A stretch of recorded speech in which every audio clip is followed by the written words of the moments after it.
An ancient computer stood dormant underwater for thousands of years. When it was first discovered in the early 1900s, people confused it with a boring lump of metal and wood. But once it was properly studied, the Antikythera mechanism shook up what we knew of the ancient Greeks and their knowledge of astronomy.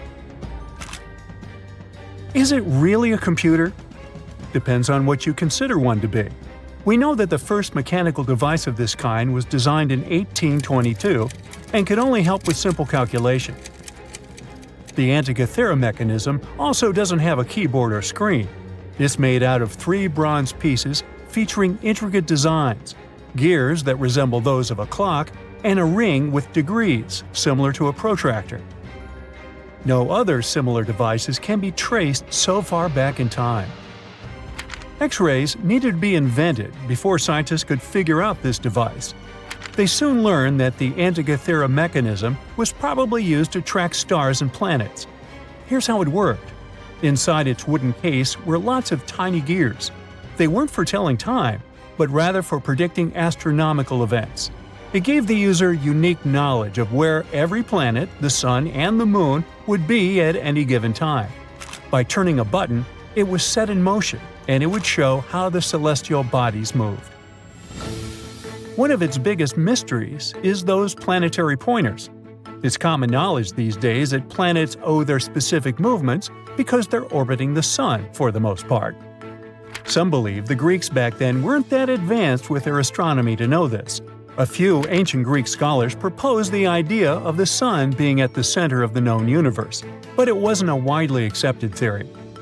The reason why is simple. If the Earth was spinning on its axis and revolving around the sun, why can't we feel it move? Some parts of the Antikythera mechanism may still be at the bottom of the sea, while others may be lost forever. So we may never know the truth about its purpose. The official story about the first battery? That it was invented somewhere around the 1800s. It was made of interlaying copper and zinc discs that had a piece of cloth between them, dipped in a special chemical concoction that conducts electricity. Some archaeologists claim they've uncovered a battery 10 times older, called the Battery of Baghdad. So it could be that the technology for inventing batteries was hiding under our noses. At first glance, the ancient Battery of Baghdad looks like a random clay pot. What makes it special is its composition, a set of weirdly nested artifacts. Inside this pot was a copper cylinder, enveloping an iron rod. The rod would have poked through the jar's lid. The artist and archaeologist who found this unusual device never left a detailed account of where, when, or how he stumbled upon it. But the widely accepted theory is that the object was unearthed in what's now known as Baghdad in Iraq. Another thing most specialists can agree on is that it can be traced back to the ancient city of Ctesiphon. Its exact age, though, remains a mystery. Some say it's over 2,000 years old.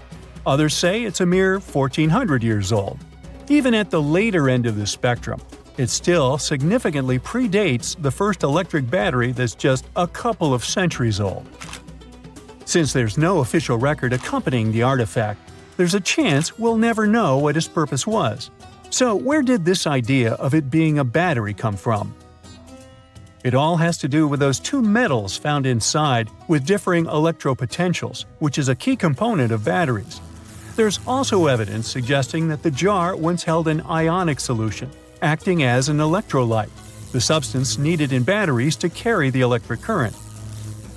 Tests on the jar's corrosion hint that it may have contained substances similar to vinegar. Even if we agree that it's an ancient battery, this artifact could have only generated a mere volt or so. But the ancient humans didn't have TVs or dishwashers, so what did they need a battery for? A lot of theories came up. Throughout history, civilizations have explored the applications of electricity in medicine. For instance, the ancient Greeks found relief from pain by placing electric fish on their feet. Ow! Another intriguing idea says such batteries were placed inside statues to create a buzzing effect, adding a mystical dimension to spiritual practices. There was even an idea that suggested the battery was used in gilding, the process of coating one metal with another. This method was used by jewelers back in the day. If it wasn't used for providing electricity, the Baghdad battery was probably a container for special scrolls. Then the iron rod would have been the core for the scroll, wrapped around it before being placed inside the copper tube. In other parts of the world, it's a little coin that seems to have time-traveled. In 1957, an interesting piece of metal was discovered in Maine by an amateur archaeologist. At first, he believed it was just a basic English coin from the 1100s. Years went by before the coin was properly studied, until 1978, when a local magazine decided to feature the coin in an article titled, "Were the English the first to discover America?" A coin expert from London took one look and knew something was off. The coin didn't look English at all, but rather like a Norse penny, dating back to the late 11th century. How did a Viking coin end up in Maine? A Norwegian coin expert then paid a visit to the Maine State Museum to inspect the artifact up close, and confirmed its authenticity. How it got there remains a mystery. Some speculate that it traveled through trade routes, exchanging hands until it wound up in Maine. Others think it might have been part of a larger Viking settlement that we've yet to uncover. But then there are the skeptics who think there's something fishy. That initial amateur that discovered the coin had some connections that could have helped him get his hands on a Norse penny. Plus, around the same time, there was a whole bunch of Viking-related hoaxes floating around. The idea of Vikings cruising around America isn't entirely new, though. Icelandic sagas have hinted at it for centuries. But it wasn't until the discovery of an archaeological site in Newfoundland that people started taking it seriously. It still doesn't confirm if the penny was legit or not. The city of Rockwall in Texas is famous for its live music and family-friendly vibe. But it got its name from a curious rock formation still shrouded in mystery. Beneath the city's surface lies a series of hard mineral stones stacked in a way that resembles a massive wall of rocks. For more than a century and a half, people have pondered the origins of this mysterious structure. Could it be the handiwork of ancient humans, left behind as a testament to their ingenuity? Or is it simply a natural phenomenon, shaped by the forces of geology over millions of years? The formation has been spotted in over 10 different locations around the city, stretching both above and below ground. In their quest for answers, scientists have conducted various tests on the rocks that make up the wall. One geologist suggested back in 1901 that the formation was just a naturally occurring sandstone dike.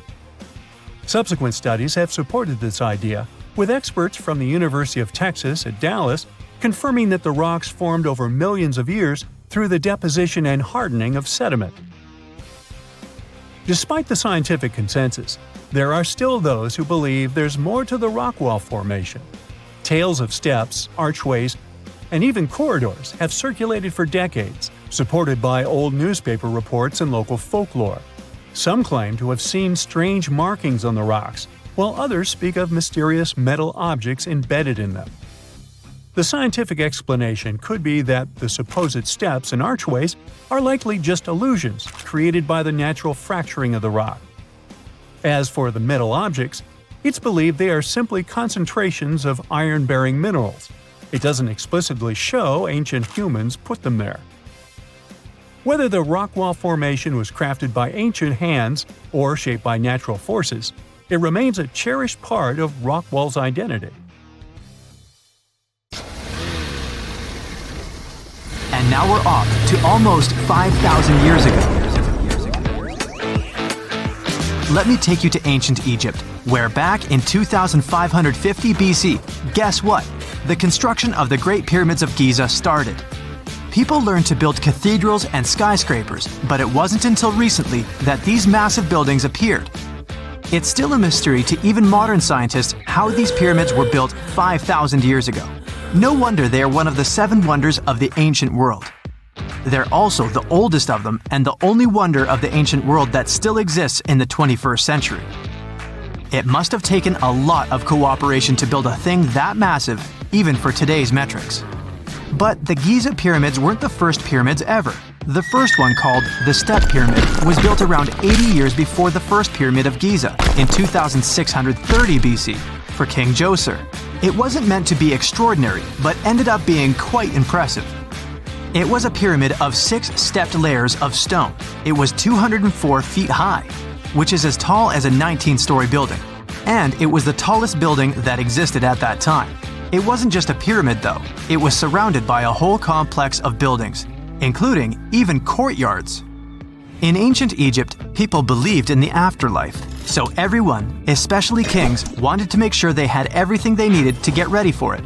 Here's why the pyramid complex was perfectly supplied with a lot of objects people used every day. The complex included a pyramid and a kind of a palace. Those buildings had many things the king loved and might need one day, like furniture, food, and gold vessels. After Djoser, building pyramids became common practice, but many pyramids weren't finished. It would usually take about 20 years to build one, but many rulers reigned way less than that. Overall, there are more than 100 pyramids. The most famous pyramids are the Great Pyramids of Giza. The first one and the biggest one was built for Pharaoh Khufu, around 2550 BC. Initially, it was 481 feet tall, which is as tall as a 40-story building. The second pyramid was built for Khufu's son, Pharaoh Khafre, around 2520 BC. It's just a bit shorter, usually standing at 471 feet high, a 39-story building. This is the pyramid with the famous statue of the Sphinx. Sphinxes have a lion's body and a human head. They were built to guard important areas. This one has the head of Pharaoh Khafre and is guarding his pyramid, facing the sunrise. The Sphinx is most well known and is one of the world's biggest and oldest statues. Originally, it had red color and did have a nose. It's still possible to see the trace of red pigment by its ears. But no one knows exactly when the nose disappeared. For some time, the Sphinx was sort of hidden underground, being covered with sand up to its shoulders. Luckily, in the early 1800s, an adventurer with a team of 160 people dug it out.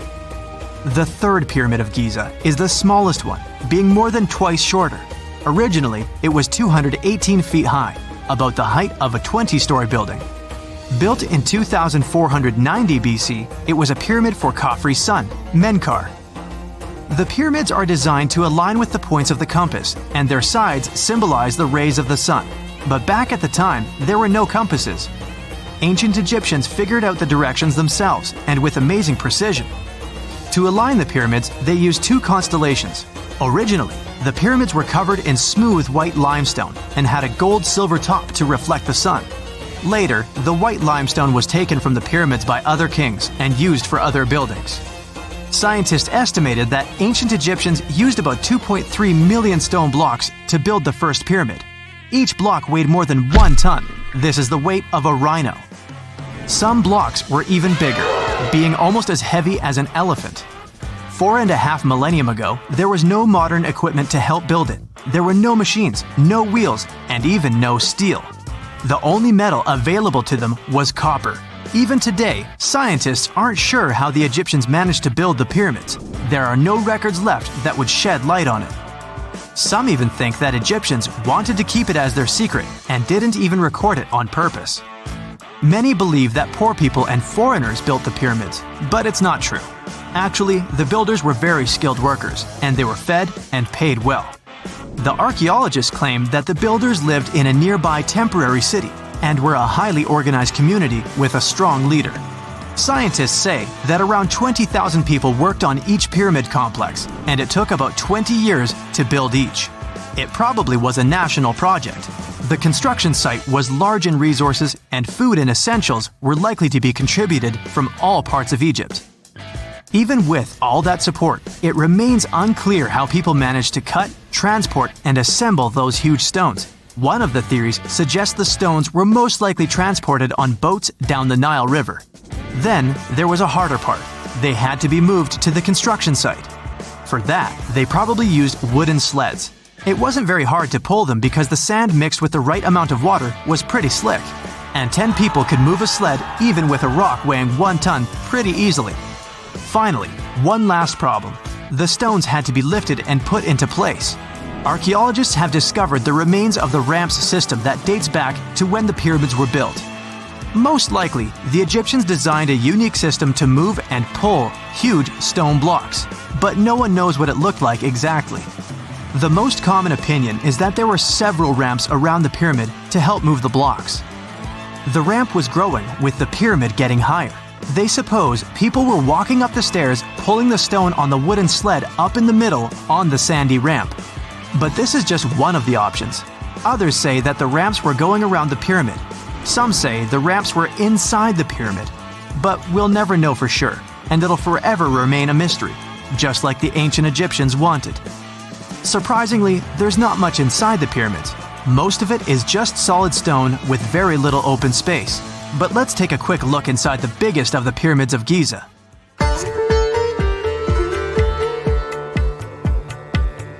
From the entrance, there are two stairs, one going down and the other one going up. The descending one takes you to a chamber located underground. That's where the pharaohs are, but not in this pyramid because Khufu wanted to stay higher. The underground room is partly unfinished. The room with Khufu's sarcophagus is called the King's Chamber. It's upstairs and then through the tall and long Grand Gallery. Below the King's Chamber, there's a room called the Queen's Chamber. There are no queens though, and no one is sure why the room is called this. Unfortunately, none of these have any hieroglyphs on the wall. They're just bare. If you want to see them, you should go to the other rooms that are decorated. Those pieces of art are depictions of ancient Egypt's culture and daily life. The texts allow researchers to study their language and grammar. Sadly, the treasures that once were here in the pyramid are long stolen. From that room, there are several tunnels for an unknown purpose. There are many tunnels and passages inside the pyramids. There are many chambers and shafts and secret ways. Scientists have been sending little robots with cameras there for some decades already. And the robots did discover another chamber a bit upstairs with hieroglyphs on the walls. But even today, much of the pyramids is still unknown, and there's no so-called building plan of the pyramids. Egyptians did create a mystery no one can crack for 4,500 years already. Scientists recently started to X-ray the pyramid to learn what's inside it without entering it and its narrow, mysterious tunnels.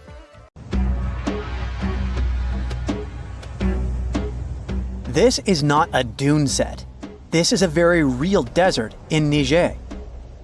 Jado was probably built by the nomadic Sao people and is filled with ksars, which are fortified houses made of salt and clay, with giant walls and secret passages. Located deep in the desert, it was once a vital stop for trans-Saharan caravans, but is now a hotspot for smugglers and bandits. The site has been off-limits since 2002 due to its dangers. The origin of the ksars remain a mystery. No archaeological studies have been conducted, leaving many questions unanswered. Even today, shifting sands reveal and conceal parts of these ancient ruins, fueling local speculation about what might still be hidden beneath the desert. Speaking of connective tunnels, scientists were blown away by the discovery of lava tubes in Saudi Arabia. These underground passages form when molten lava cools down. Researchers believe that ancient nomadic groups may have utilized these tunnels to survive the super harsh desert climates.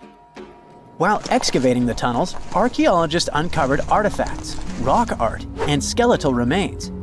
The art and animal bones show that the people who used the tunnels were probably sheep and goat herders. They're still piecing together whether these groups lived in the tunnels for extended periods or just used them as temporary shelters. The Great Pyramid of Giza has been standing for thousands of years, but it's still hiding secrets. Using special scanning technology, scientists found two hidden structures under an ancient burial ground. The first is a shallow L-shaped structure, and below it is a much larger space that could be a final resting place or a chamber. The smaller structure was filled with sand on purpose, while the deeper one might be an empty chamber. Experts believe the two are connected, possibly as an entrance leading to a secret chamber. This is big news because it might give us some more insight into who built the pyramids and why. The world is full of ancient writing. But some messages refuse to give up their secrets, like the mystery of the Baghdad tablet. This unusual stone, pulled from a lake in Georgia, is covered in symbols no one can read. Even with modern technology, experts are completely stumped. The tablet is about the size of a book, with 60 symbols carefully carved into its surface, but 39 of them don't match any known language. Some resemble scripts from ancient civilizations in the Middle East, India, and Egypt, but none are an exact match. To make things even trickier, part of the tablet is broken off, meaning a piece of the puzzle is missing forever. To rule out a hoax, scientists studied the tablet closely. They confirmed it's made of vesicular basalt, an extremely tough local rock. Whoever carved these symbols must have been really skilled. Based on similar archaeological finds, experts believe the tablet could date back thousands of years, possibly to the late Bronze or early Iron Age. Some symbols repeat, which could mean they're numbers. Maybe it's an inventory list, a record of battles, or even an offering to the deities. Until someone cracks the code, the Baghdad tablet remains an unsolved mystery from the depths of history. Experts are still stumped with what this Minoan disc might mean. The Phaistos disc is one of the most mysterious finds from the Minoan civilization. This 6-inch clay object, discovered in 1908, has strange spiral markings that no one has fully decoded yet. The disc has 241 symbols on both sides, showing everything from people and animals to tools and plants. Experts have come up with many theories about what the symbols mean. Some think it's an early form of Greek. Others suggest it's a prayer or a hymn. And some even believe it could be a letter from a king in Anatolia to a Greek ruler. Let's see who will be the first to figure this out. It's always a fun day at an archaeologist's office when they find something as big as a 2,000-year-old marble head. A French archaeologist mission went digging inside an old medieval house near Alexandria in Egypt and found a statue's head depicting an old, possibly ill man. This statue dates from the last Egyptian dynasty before it became part of the Roman Empire, and the site where it was found is associated with the likes of Cleopatra and Mark Antony. For archaeologists, even the smallest finds at this site means a lot.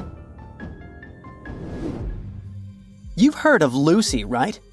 The Australopithecus that was an early ancestor for us humans. Well, scientists found some of her species' footprints somewhere in Tanzania. The so-called Laetoli footprints are over 3 million years old. The trail stretched 88 feet and has about 70 footprints, left behind when a bunch of early humans walked across some wet volcanic ash. What's cool is that these early humans were already walking on 2 feet, like us, not all hunched over like apes. The close spacing of the prints shows they probably had short legs and a shorter stride than we do today. In an ancient Egyptian temple, archaeologists uncovered a shrine unlike any other, a place dedicated to falcons and 2 mysterious deities. One deity had a falcon's head, while the other wore a crown with a sun disk and cow horns. But the most baffling discovery was an inscription that read, "It is improper to boil a head in here." At the heart of the shrine, there are 15 headless falcons carefully arranged on a pedestal, likely as offerings to the falcon-headed deity. One theory suggests the birds were boiled first, perhaps to pluck their feathers, before being placed in the shrine, following the strange rule carved into stone. Archaeologists also found a 13-inch iron harpoon nearby. Its true purpose remains unknown, although the shrine also held remains of fish, mammals, and bird eggs, suggesting that the rituals may have included feasting. And speaking of ancient Egypt, meet Hathor. Scientists named her after the ancient Egyptian deity of motherhood, music, and singing. This wooden statue, housed at the Metropolitan Museum of Art, was thought to be just a beautiful artifact, until a surprising secret was uncovered. Using an X-ray machine, experts found a mechanical operating system inside it, with pulleys and axles connecting her shoulder to her left leg. When activated, the system made her hand raise and lower, an engineering marvel from over 3,000 years ago. The statue was created during Egypt's Middle Kingdom, around 1800 BCE, and is often compared to 19th century Automata due to its advanced design. It's believed the statue was used in religious ceremonies, symbolizing Hathor's role in dance and music. An unexpected discovery happened in northern Kuwait, where a Kuwaiti-Polish team uncovered a mysterious 7,500-year-old statue. The statue features an elongated skull, no mouth, narrow eyes, and a flattened nose. This feature is thought to be an Ophidian figurine, named after the Greek word for snake, and it was likely made by the Ubaid culture, a civilization known for their pottery skills. While no one knows exactly what role this weird statue played, it might have been linked to rituals or symbolic practices. Some scientists think these figurines, found in homes or final resting places, were tied to important cultural beliefs.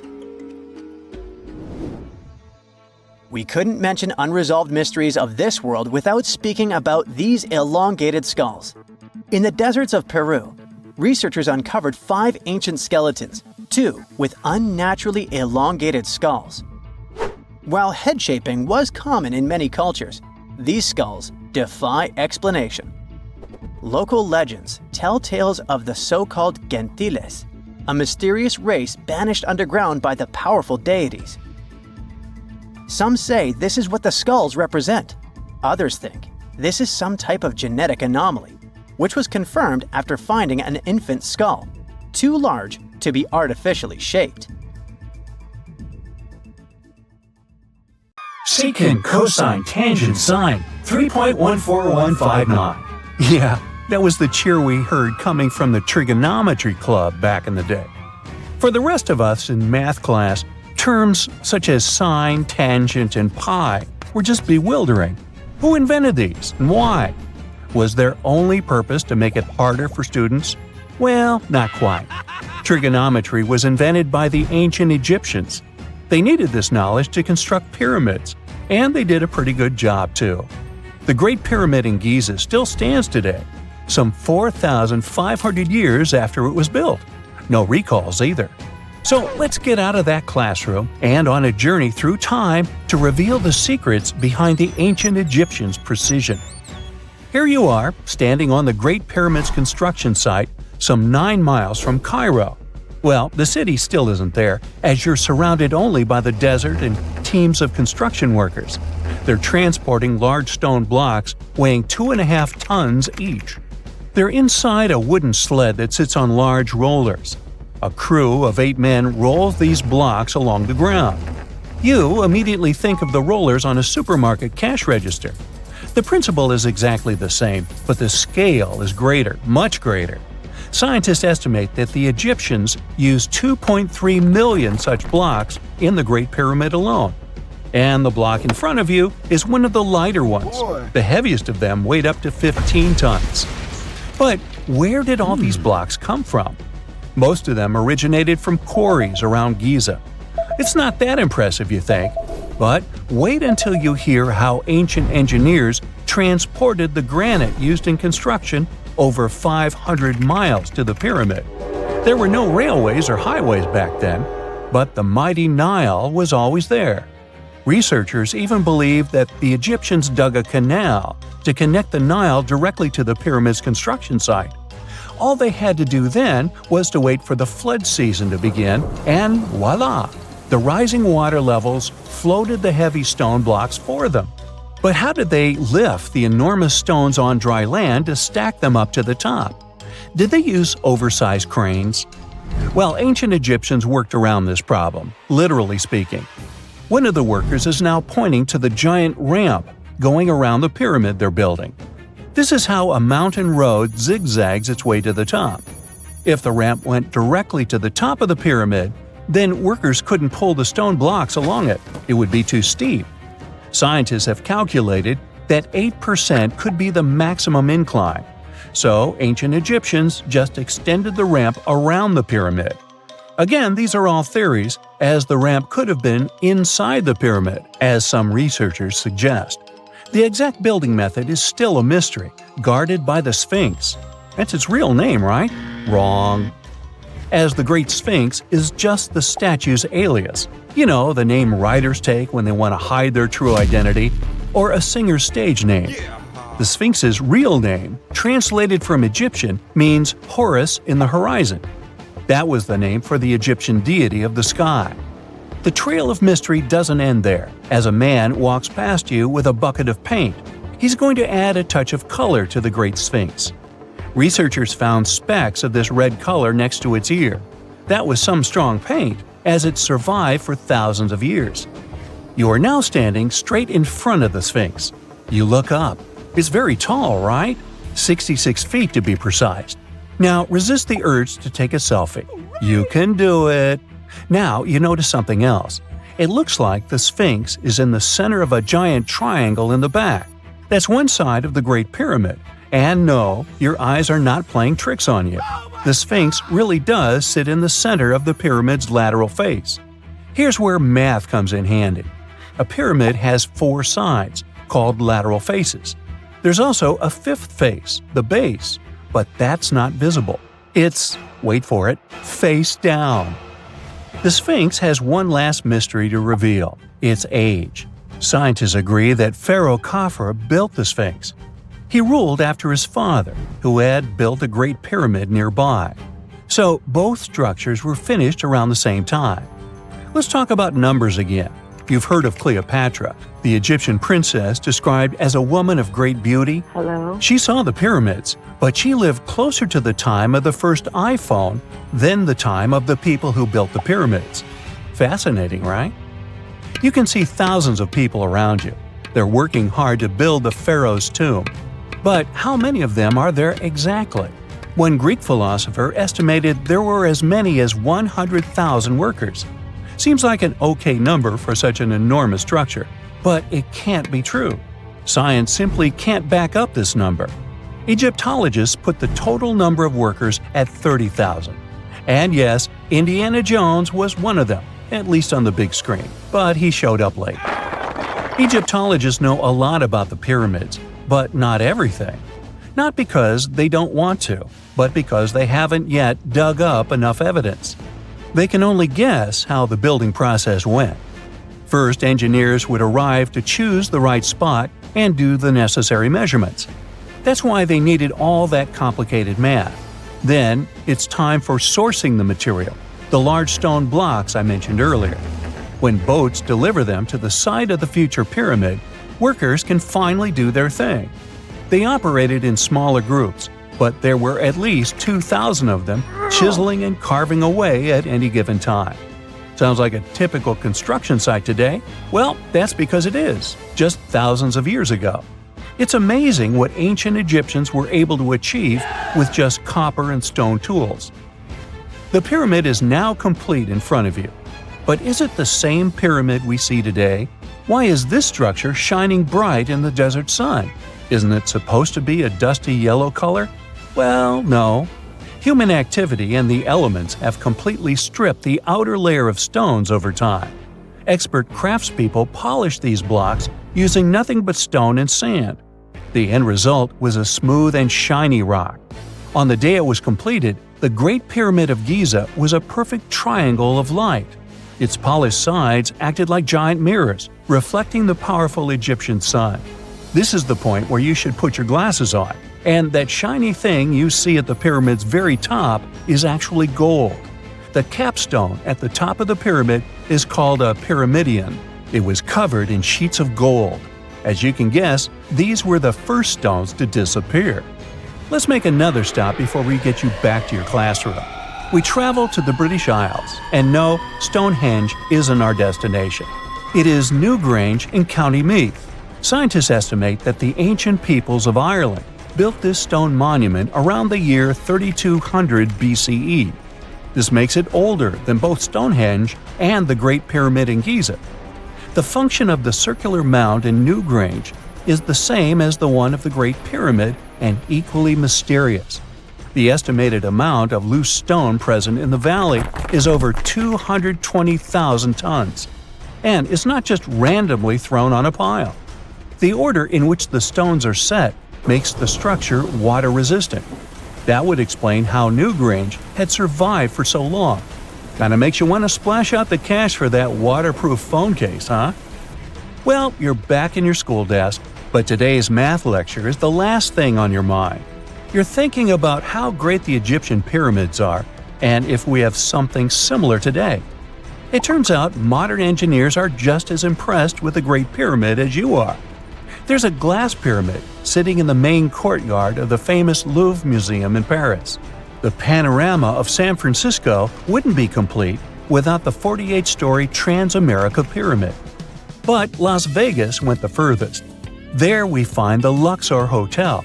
It's so big that it's the third largest pyramid on the planet. And guess what's in front of it? Yup, a replica of the Sphinx. It's 110 feet tall, 2 stories higher than the one in Giza.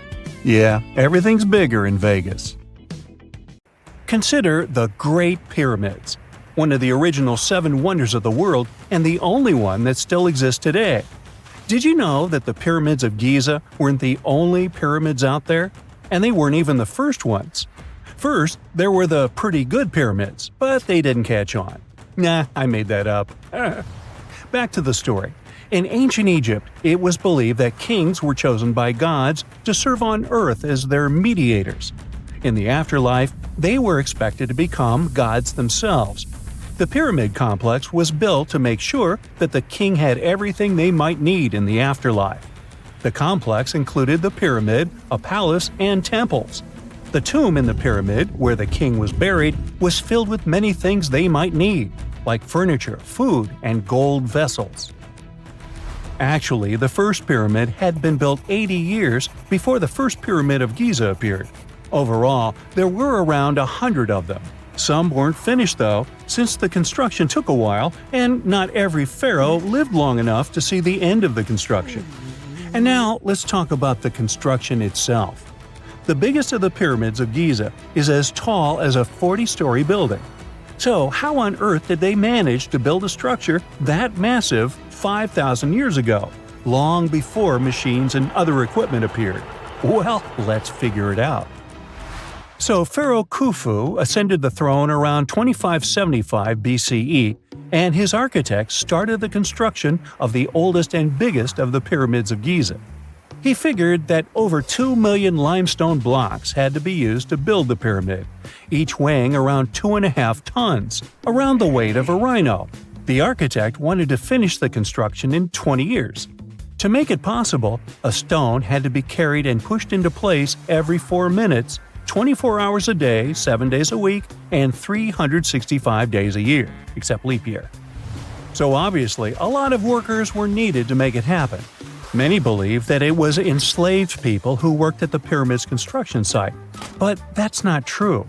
Workers came from all over Egypt to contribute to the project. All in all, around 25,000 of them. The Egyptians were doing all kinds of work, starting with manual labor and crafting tools to administrative work. They all worked around 10 hours a day. They were housed and well-fed, and they were overall living a more comfortable life than an average Egyptian could afford at that time. Supposedly, the builders lived in a nearby temporary city and were a highly organized community with a strong leader. The pyramids seemed to be designed to align with the points on a compass, and their sides symbolized the rays of the sun. But back at that time, there were no compasses. Ancient Egyptians figured out the directions themselves and with amazing precision. To align the pyramids, they used 2 constellations. The construction site was arranged on the west bank of the Nile River. This also had a symbolic meaning.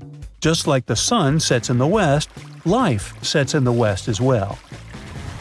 The second pyramid of Giza was for Khufu's son, Pharaoh Khafre.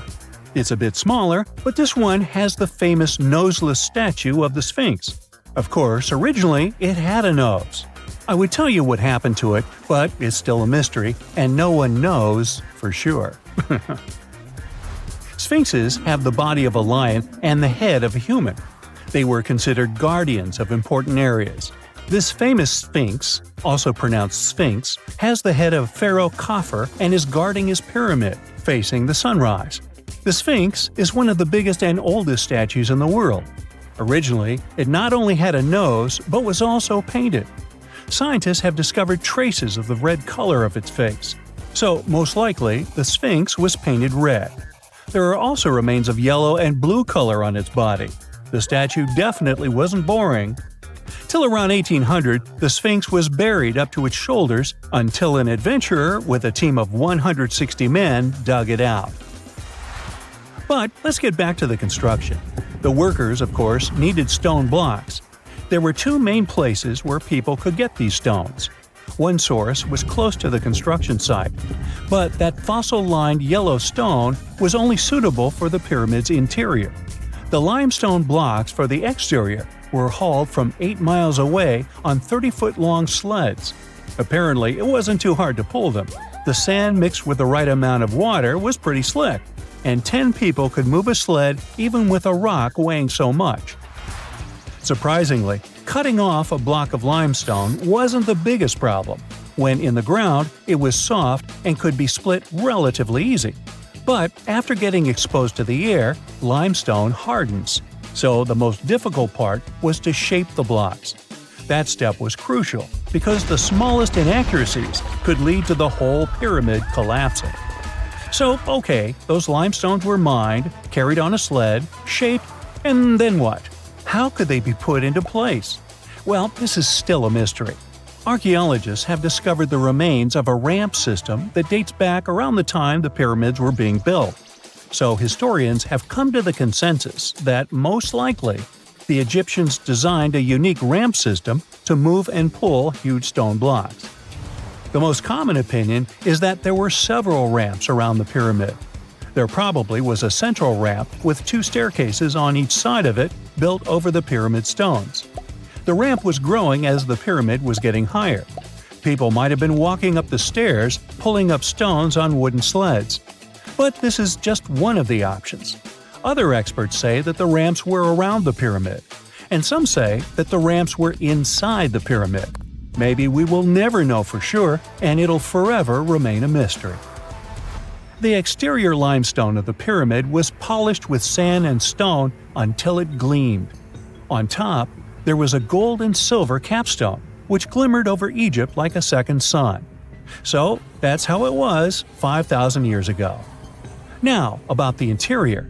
Surprisingly, there's not much inside the pyramid. Most of it is just solid stone with very little open space. But let's take a quick look inside. From the entrance, there are 2 stairways, one going down and the other going up.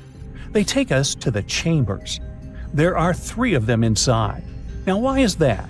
Apparently, throughout the whole construction, a burial chamber had to be prepared at all times, just in case a pharaoh kicked the bucket before the construction ended.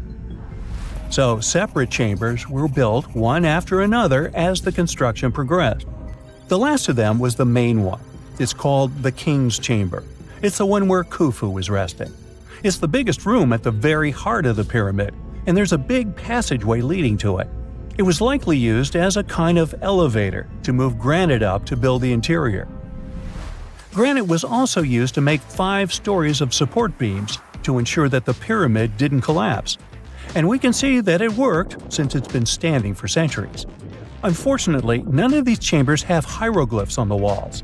If you want to see the writings, you should go to the decorated tombs near the pyramids. Those pieces of art are depiction of ancient Egypt's culture and daily life. The texts allow researchers to study their language and grammar. The treasures that once were in the pyramids have been taken by people.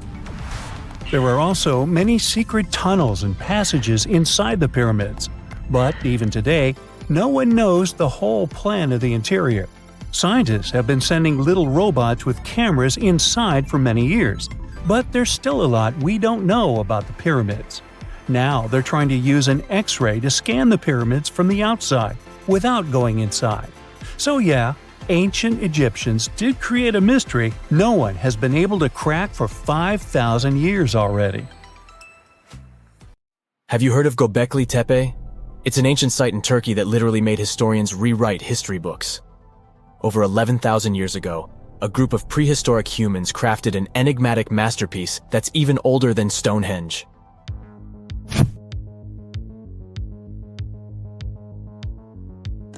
Before its discovery, archaeologists believed that people didn't know about iron and weren't good at making pottery. They were sure that settled life only emerged with the need for agriculture. But Gobeckli Tepe changed this belief.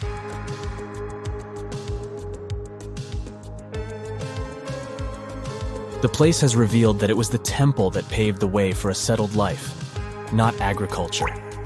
Until this discovery, researchers believed that farming was the catalyst for sedentary living. Meet Professor Schmidt, the guy whose findings changed this theory. He managed to prove that hunter-gatherer communities laid the very foundations of this way of life.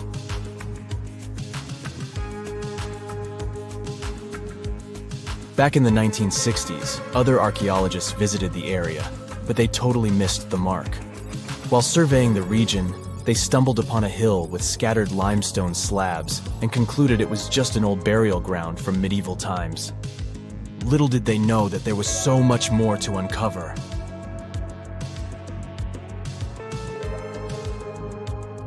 In 1994, Schmidt embarked on his own survey of prehistoric sites in the area. Surprise! He instantly realized he had discovered something truly extraordinary. Unlike the nearby flat and barren plateaus, Gobeckli Tepe had a gently rounded top, rising 50 feet above the surrounding landscape. Funny enough, the translation of this place's name is Potbelly Hill. Schmidt was sure only humans could have made something like this.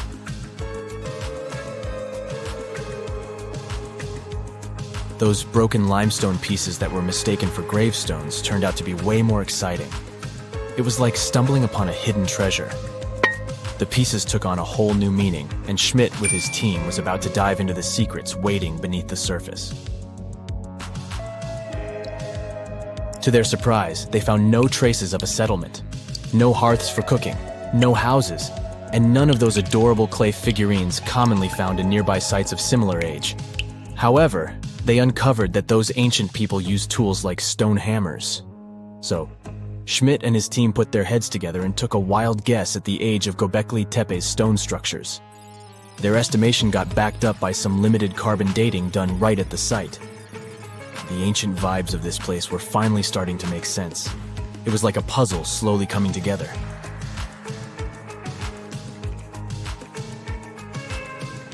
You may think that back then, people didn't have special tools to create something as cool as Gobeckli Tepe. Not true. Turns out, these prehistoric folks used flint tools instead of fancy metal chisels. They were also skilled at chipping away softer limestone and crafting pillars right on the spot. Afterward, they carried the pillars a short distance to the summit and placed them upright. Once the stone rings were complete, they covered them with layers of dirt. Over time, they added new rings, and voila, you've got a cool hill to impress people in the future.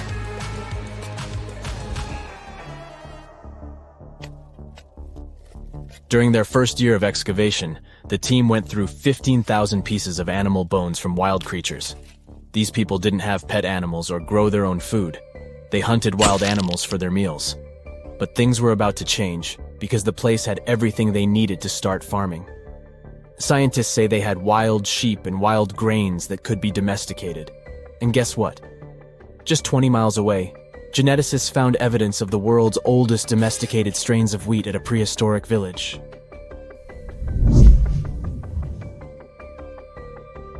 These amazing findings have completely changed how we view civilization. In the past, experts believed that people needed to learn how to farm and settle in one place before they could build temples and develop complex societies. But guess what? Schmidt's research flips that idea on its head. He claims that the incredible effort put into constructing these astonishing structures actually set the stage for the development of advanced societies. It means that societal and cultural changes happened before agriculture. Schmidt has this fascinating hypothesis about Gobeckli Tepe. He thinks it could have been a special burial site where people left their loved ones. And here's the twist. The burial site was adorned with fancy statues and symbols representing deities from the spiritual realm. The idea that Gobeckli Tepe could have served as a sacred place adds another layer of complexity to the whole story. While the site's true purpose may remain elusive, Schmidt's insights invite us to consider the profound interplay between life and the afterlife, and the deep reverence ancient hunter-gatherer societies may have had for their departed ancestors. Now let's talk about the stars of the show, the mesmerizing T-shaped columns that dominate Gobeckli Tepe. These mysterious structures range from 10 to 20 feet tall and most likely represent stylized human figures. But one figure stands out from the rest, the three-dimensional lion relief. This depiction really fires up our imagination. Why? Because it hints at the possibility that lions roamed Anatolia during the Neolithic period.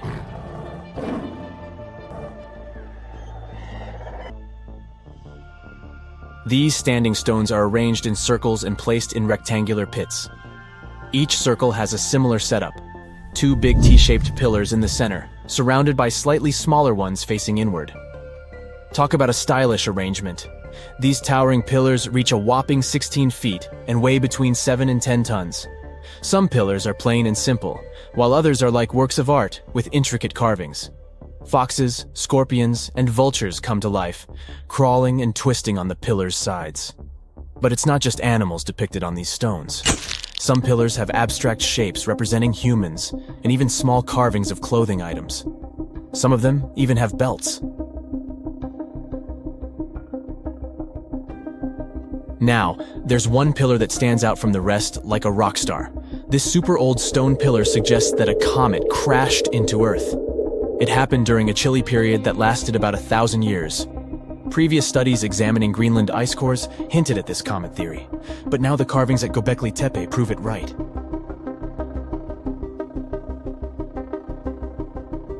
The carvings on the pillars are like a historical comic strip. They even show a headless human figure. Researchers fed the images into a computer and discovered their connections to constellations, indicating that this temple might have been an ancient observatory. It's like our ancestors were trying to document this cataclysmic event in their own unique way.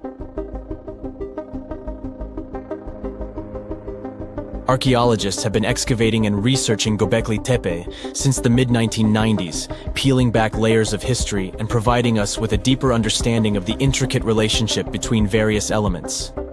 They have no plans to stop the whole process for another 150 years. Who knows what else they'll find?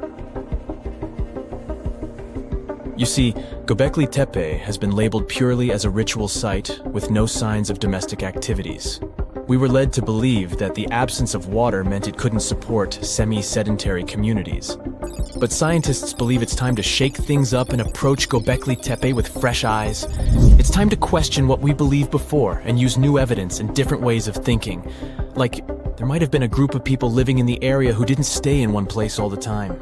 They moved around a bit but still had their own civilization, living in the area semi-sedentarily.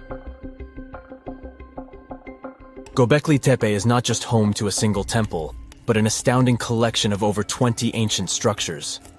As archaeologists delve into the depths of this wonder, they are unraveling its unique layout, featuring two prominent focal points at the heart of each establishment, complemented by smaller structures and dividing walls.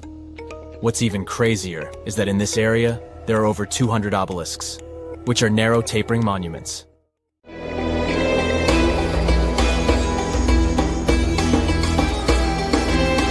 The Great Pyramid was created as the final resting place of ancient Egyptian monarch Khufu. According to legend, French leader Napoleon entered the Great Pyramid and came back out looking shaken and super pale. He never revealed what he saw inside, but whatever it was is said to have affected him for the rest of his life. When Napoleon entered the pyramid, he would have walked through a super tight and ascending passageway. He'd then go through another passageway, known as the Great Chamber. This corridor would have been much taller than the previous one, and would have cobbles too. He'd then reach the King's Chamber, the centerpiece of the Great Pyramid, which was lined with huge blocks of granite. But it wouldn't have looked as grand as we might imagine. There are no hieroglyphics decorating its walls, as Egyptians only began decorating the burial chambers of pyramids much later on. The pharaoh's tombs deep inside the pyramid would have also been filled with treasures, from chunks of gold to the world's most expensive jewelry. But this would have all been looted a long time ago. The only thing that probably would have been left in there would have been a huge sarcophagus, which would have once contained the king's mummy. He'd also have to walk past the queen's chamber. This room most likely didn't hold any queens though, as pyramids were usually only built for one person. There are mysterious tunnels leading from here. To this day, no one is really sure what they're there for.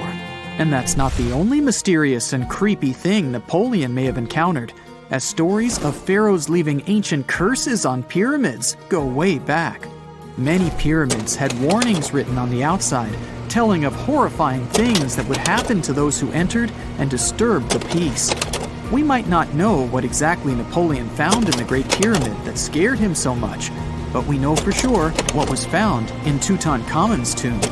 Tutankhamun was an ancient Egyptian pharaoh who was only 8 or 9 years old when he took to the throne. He became a cultural phenomenon when his tomb was discovered almost completely intact in 1922. His pyramid sits in the Valley of Kings in Thebes, modern Luxor, which is in Egypt. Unlike the Great Pyramid, Tutankhamun's tomb was covered in beautiful wall decorations. The walls told the story of how he would travel to the afterlife through the underworld. Egyptians believed all people would have to take this journey, so they would fill their tombs with objects and paintings to help them get there. There'd also be spells painted on the walls. They believed this would help people pass over to the next realm. The journey would be pretty long, and for that reason, the ancient Egyptians would also fill the pyramids with food. Tutankhamun's pyramid was filled with 8 fruit baskets. They even found something called gingerbread fruit in there. The rooms were jam-packed with furniture, statues, clothes, and staffs, amongst a whole bunch of other things. You'd likely find a lot of clothes and expensive jewelry in the pyramids as well. The ancient Egyptians wanted their ancestors to travel in style to the afterlife. They put Tutankhamun in his final resting place with over 50 pieces of clothing, all of the highest quality. There were tunics, scarves, gloves, and headdresses, and a ton of jewelry. Bracelets, pendants, necklaces, rings, and scarabs for protection were all found inside. Each of them was made of gold or precious stones. There were also fans made of ostrich feathers to keep the old pharaoh cool in the hot Egyptian sun. But the temperature inside the pyramids never actually went above 68 degrees Fahrenheit. The ancient Egyptians developed a super cool air conditioning system that we don't fully understand even today. Tutankhamun's pyramid also contained 130 walking sticks made from ebony, ivory, silver, and gold to help him on his journey. There were 3 chariots hidden away in case he got tired of all the walking. They also put 11 boat paddles inside, but there was no sign of any boat. The pyramids would be littered with the pharaoh's favorite scents and perfumes. During the excavation of Tutankhamun's pyramid, it quickly became clear that it had been robbed during ancient times. There was damage to doors and traces of oils left in empty jars. It looks like someone raided the pyramid for gold and the scents, perfumes, and oils that had been left for King Tut. There was still a bit of perfume, which was made from coconut oil and frankincense, left in one bottle. It seems like Pharaoh Tutankhamun loved board games. There was an ivory traveling set of Senet in his pyramid. Although we don't know for sure exactly how to play it, we have figured out it was sort of an ancient Egyptian version of backgammon. It looks like it was a 2-player game where the goal was to knock your opponent off the board. Not really sure who Tutankhamun's mummy was supposed to play with though. The ancient Egyptians had some rituals that may seem pretty strange to us. For example, they used to shave their eyebrows off if they ever lost a cat. So it's not too surprising they put some really weird things inside pyramids. Archaeologists discovered a collection of mummified cats and scarab beetles in pyramids that date back more than 4,000 years. They were found in the pyramids of Saqqara, which is south of Cairo. They also found a bunch of makeup kits and mirrors inside. Makeup was worn proudly by both men and women in ancient Egyptian times. Eyeliner was the most popular cosmetic. The Rosetta Stone was one of the best discoveries ever made in pyramids. It was found by our man Napoleon Bonaparte and his team. It's a black granite rock that dates back to 196 BCE. It's transcribed in Greek, Demotic, and hieroglyphic. when it was translated in 1822, we got the key to understanding ancient Egyptian hieroglyphics for the very first time. The discovery of Queen Hatshepsut's mummy in 1903 changed our understanding of the Egyptians forever. After she had passed away, her successor, Thutmose III, removed most of the evidence of her reign, so we basically knew nothing about Egypt's first great female leader. She's now gone on to become one of the few and most famous female pharaohs of Egypt. Pharaoh Khufu even had a fully fledged boat in his pyramid. Archaeologists uncovered more than 1,200 pieces of a giant boat near the Great Pyramid at Giza. They reassembled the boat, and it's a whopping 144 feet long. It's most likely a solar boat, which was designed to carry the resurrected king with the deity Ra. Fun fact, the Pyramid of Giza is the last remaining of the 7 wonders of the ancient world. The other 6 are the Hanging Gardens, the Colossus, the Temple of Artemis, the Mausoleum, the Lighthouse, and the Statue of Zeus. This pyramid was also the world's tallest man-made structure for 3,800 years, and it's the biggest pyramid in Egypt. It took a staggering 2.3 million blocks of limestone, and some weighed as much as 80 tons. It took an incredible 100,000 laborers and a whopping 23 years to build. Its original height was a mega 480 feet. In 2017, archaeologists discovered something weird about Egypt's Great Pyramid. There's a hidden void that's at least 100 feet long, and no one really knows why it's there or what's actually inside it. The weird void is the first inner structure discovered within the 4,500-year-old pyramid since the 1800s.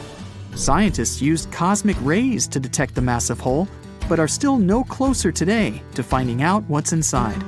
The ancient Egyptians took a lot of care building the pyramids, and everything was strategically placed and structurally sound, so it's super unlikely that this hole is due to blocks falling over time. Loads of pyramids also contain small model figurines called ushabti. These represented attendants. They believed they would come to life to serve the pharaohs in the afterlife. But it's amazing that all this stuff actually fit inside. There isn't actually a huge amount of space inside the structures. It's mostly just rock. You have heard about Nikola Tesla. You have definitely heard about the Great Pyramids in Egypt. But what if I told you that Tesla may have probably uncovered the ancient mystery surrounding the pyramids? Wait, what? Is this a crossover episode? Nope. It's highly probable that the secrets of the pyramids are hidden in plain sight. But first, let's recap what we know about the pyramids. What's so mysterious about them? I mean, they are just old quirky buildings, aren't they? One of the biggest questions is how they were built. Some people think that the pyramids were created by people using only their hands and muscles. But others think that there might have been some kind of crazy energy source that we don't know about yet. Like, what if aliens helped out or something? Just kidding, but this idea of some unknown energy source being used to build the pyramids has been around for ages. Even in old texts, like the pyramid texts, it talks about how the gods gave us something to build a great power. So maybe there was something really powerful and mysterious going on back then? Who knows? Back in the early 1900s, he got obsessed with the Great Pyramids of Egypt. He read numerous books about these ancient structures and was blown away by how much energy they seemed to have. At that time, not many people knew much about electricity, and Tesla started to wonder if there was some kind of advanced tech hidden in the pyramids. He had an idea that the power of the pyramids had to do with electromagnetism, and he put a lot of time and effort into trying to figure out the mystery. Tesla had some pretty unusual theories about the Great Pyramids. He thought that they could actually store and move electricity, which could then be used to power up the areas around them. He also had this theory that the pyramids were built using some kind of crystal energy. He believed that the chambers inside the pyramids could have these super powerful crystals that could control the electromagnetic fields. But that's not all. Tesla also had this idea that the materials used to make the pyramids had properties that allowed them to trap energy from the sun and the moon. And not just a little bit of energy. He thought that the pyramid could actually create this massive energy field that could light up whole cities or even brighten up dark places. He thought that the pyramids could be used as giant power plants to generate electricity and run machines. Tesla even believed that the pyramids were somehow linked to cosmic energy, which could be used for spiritual enlightenment and healing. How very new age of him. Anyway, Tesla wasn't just pulling these ideas out of thin air. He was seriously into studying everything he could about the pyramids, from ancient artifacts and texts to hieroglyphs and drawings. And he came up with this idea that the pyramids were designed to be energy amplifiers, and some kind of unknown energy source was used during their construction.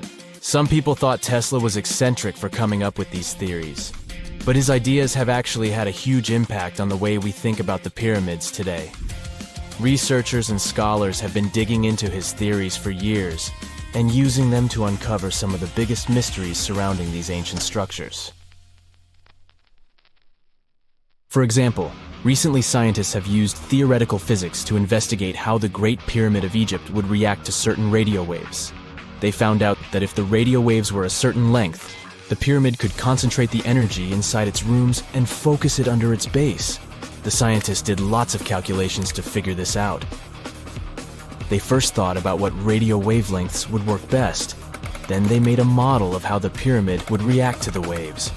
They figured out how much of the energy from the waves would get absorbed or spread out. Lastly, they checked how the energy would move around inside the pyramid when the waves hit it. To help explain all of this, the scientists used something called multipole analysis.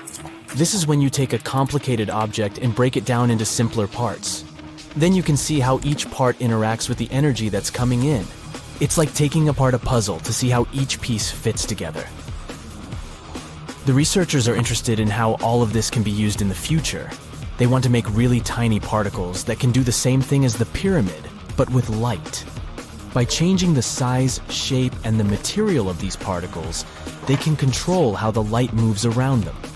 This can be really useful for things like making tiny sensors or super efficient solar cells. The scientists had to make some guesses when they were doing their research. They assumed that there weren't any hidden spaces inside the pyramid, and that the material used to build it was all the same. But even with these guesses, they still made some pretty impressive discoveries. But the pyramid study is not the only proof that Tesla was ahead of his time. There are more Tesla's projects that seemed unrealistic at the time, but that scientists and enthusiasts reevaluate and try to implement today. Let's talk about Tesla's most ambitious project, the Wardenclyffe Transmission Tower. Back in 1900, Tesla was already a big shot when it came to electrical engineering in America. People were blown away by his amazing inventions and the fact that he managed to outdo Thomas Edison in the battle of currents.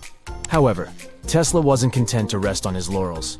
He decided to embark on his most ambitious project yet, the transmission tower at Wardenclyffe.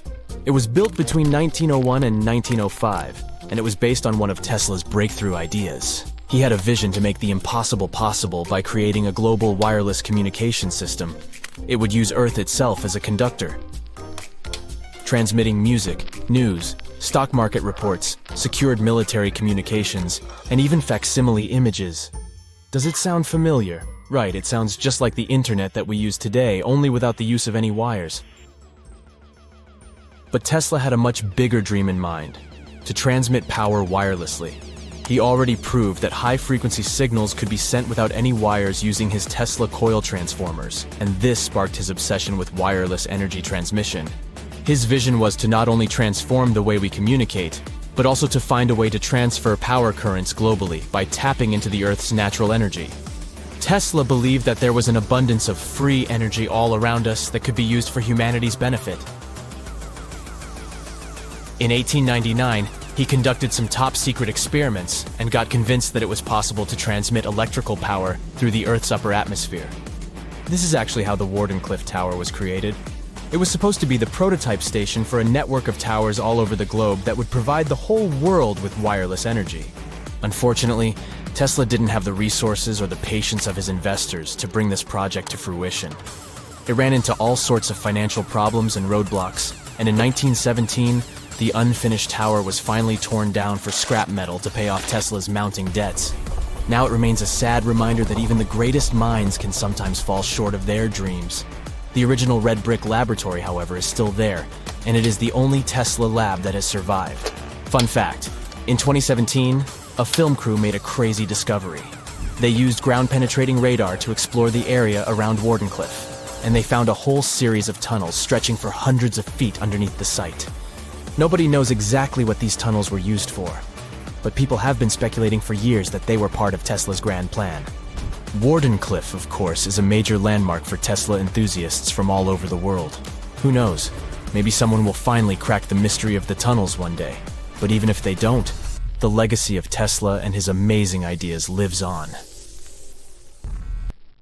You're walking down the street. You see a strange-looking antique shop called Ageless Trinkets of Mr. Bright. You're curious, so you enter there.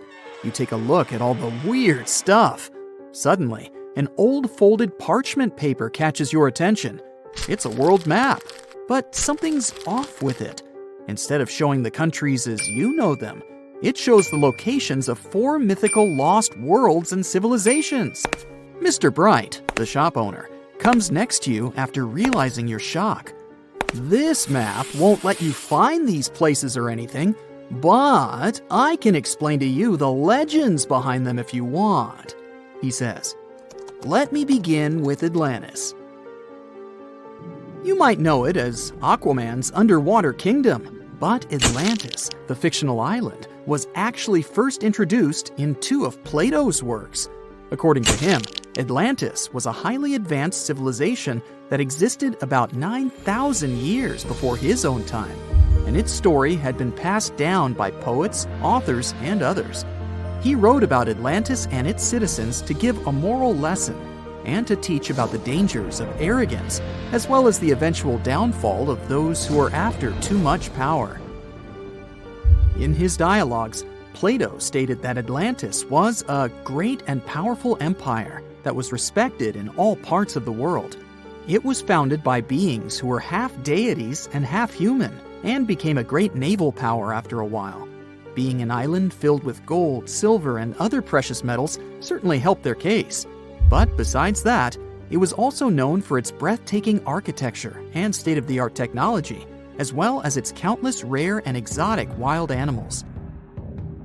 Atlanteans were proud of their great achievements and the perfection of their civilization, but their excessive pride was going to bring their downfall. They believed they were so superior that they could gain control over any nation. This led them to launch a series of invasions. They conquered many of the Mediterranean lands, but when it was time to enter Athens, Athenians pushed back with an extraordinary force, so the Atlanteans were finally defeated. Plato stated that deities then got angry at Atlanteans because of how wicked, greedy, and immoral they became. So they punished them by sending earthquakes, which caused Atlantis to sink beneath the sea. Although the earliest written records of Atlantis were Plato's works, some people still believed his story to be based on truth and tried to identify the island of Atlantis with actual countries. Some people suggested it may have been located in the Mediterranean Sea, near the coast of Spain or Italy. Others thought it may have been located in the Caribbean, off the coast of Central or South America, but there was no solid evidence to support any of these claims. One theory, in particular, seemed more plausible than the others, though. Located in the Aegean Sea, the island of Santorini was the home of a highly advanced Minoan society. However, due to a huge volcanic eruption, it was destroyed about 3,600 years ago, causing the Minoan civilization to suddenly disappear. These similarities between the fictional Atlanteans and the historical Minoans made Santorini a good candidate for the speculations. Yet again, there were still major flaws with it, such as how the time when Plato said Atlantis was destroyed doesn't coincide with the time of Santorini's eruption. So Atlantis still continues to be regarded as nothing more than a popular legend in the scientific world. Now, let's move toward the northeast direction on the map, Mr. Bright says.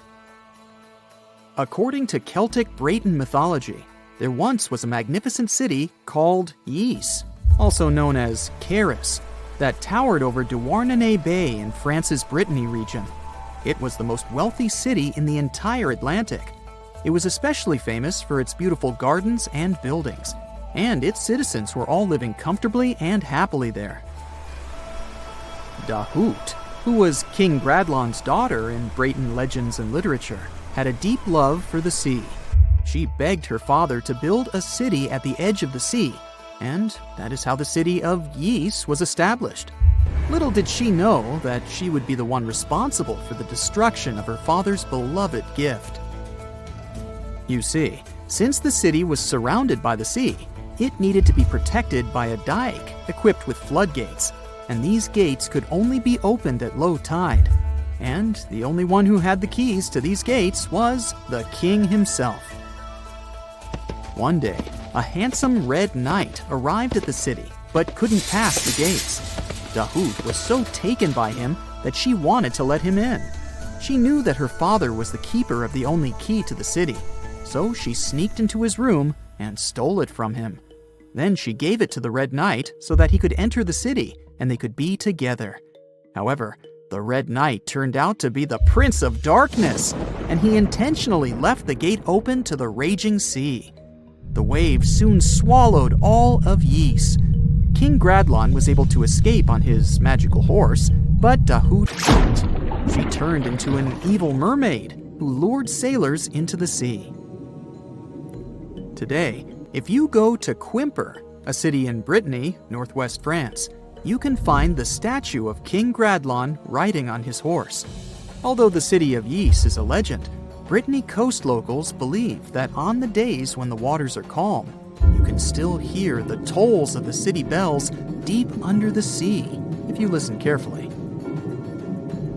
Mr. Bright then points at the Indian Ocean on the map and says, "Now, have you heard about Lemuria?" Back in the mid-1800s, a few scientists suggested that there was once a continent that existed in the Indian Ocean, somewhere close to the south of modern-day Sri Lanka. The first one to popularize this theory was the British lawyer and zoologist Philip Lutley Sclater. In his paper, The Mammals of Madagascar, he stated that he found lemur fossils in India, and not in Africa. However, this discovery was extremely shocking to him because of the fact that lemurs' original homeland, Madagascar, is much closer to Africa. He proposed that this was possible only if some larger continent connected the two once. He stated that this continent must have eventually sunk to the ocean floor. He then named it Lemuria, and hence the theory was born. People who came after Sclater took his theory a step further and thought that Lemuria was also the home of an extinct race of humans called Lemurians, who had 4 arms and enormous bodies, and were also the ancestors of modern-day humans, as well as lemurs. Of course, as new scientific discoveries were made on plate tectonics, evolution, and the study of DNA, the theories regarding the fictional continent called Lemuria were debunked. The last fictional land on the map is Agartha, Mr. Bright says. Taking its roots from Eastern mysticism, one legend says there's a kingdom called Agartha that is located deep beneath the surface of the earth. It's where all 4 corners of the world are connected by paths and tunnels. It is said that there's a secret entrance into Agartha hidden in the Gobi Desert, and it's built by Agarthans themselves using advanced technology that can't be detected by us, the surface folks. According to some beliefs, Agartha exists to counterbalance the energies of those who live above the surface. While we live in a state of rush and heightened emotions, this world beneath us is the total opposite. Some even say that those who escaped Atlantis fled here to continue their lives inside the Earth's core. And yet, others think it's actually a land that's crawling with all kinds of monsters. But there's no need to be scared, since modern science proved Earth's core is not actually hollow and is a solid hot iron ball. So you can cancel your journey plans to the center of the Earth if you've made any. Thanks, Mr. Bright. Let's take a walk down memory lane, back to the earliest days of human history when our ancestors walked the earth as nomadic tribes. Consider for a moment what life must have been like for those with impaired vision. For those lucky enough to have only minor sight issues, they could probably navigate their way around without too much difficulty. But for those with severe vision problems, the challenges were formidable. Their productivity and usefulness to their tribe could be greatly compromised, potentially leading to their abandonment. As we settled down and formed communities, the way we treated each other began to shift, and we started to look at those with severe sight issues with a bit more kindness and empathy. However, without the scientific knowledge that we have today, there was limited capacity to provide support. Before glasses were available, those with minor vision problems like nearsightedness were probably not that affected. While their vision impairments might have made certain tasks like hunting or spotting threats more difficult, these individuals could still contribute to the survival of their tribe and therefore were generally accepted by their peers. Over time, as vision progressively worsened, many people learned to adapt. The gradual decline in their eyesight over several years may not have even been noticeable to them, so they developed coping mechanisms, like relying more heavily on their other senses. It's also worth noting that precise vision wasn't as essential then as it is now. For a huge chunk of our history, literacy rates were low, often around 20% or less, and formal education was not essential for most jobs. As such, vision problems did not necessarily affect an individual's ability to work or learn.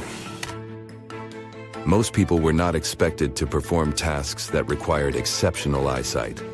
So, they could get by as long as they could carry out their tasks, which would often be in the form of physical work.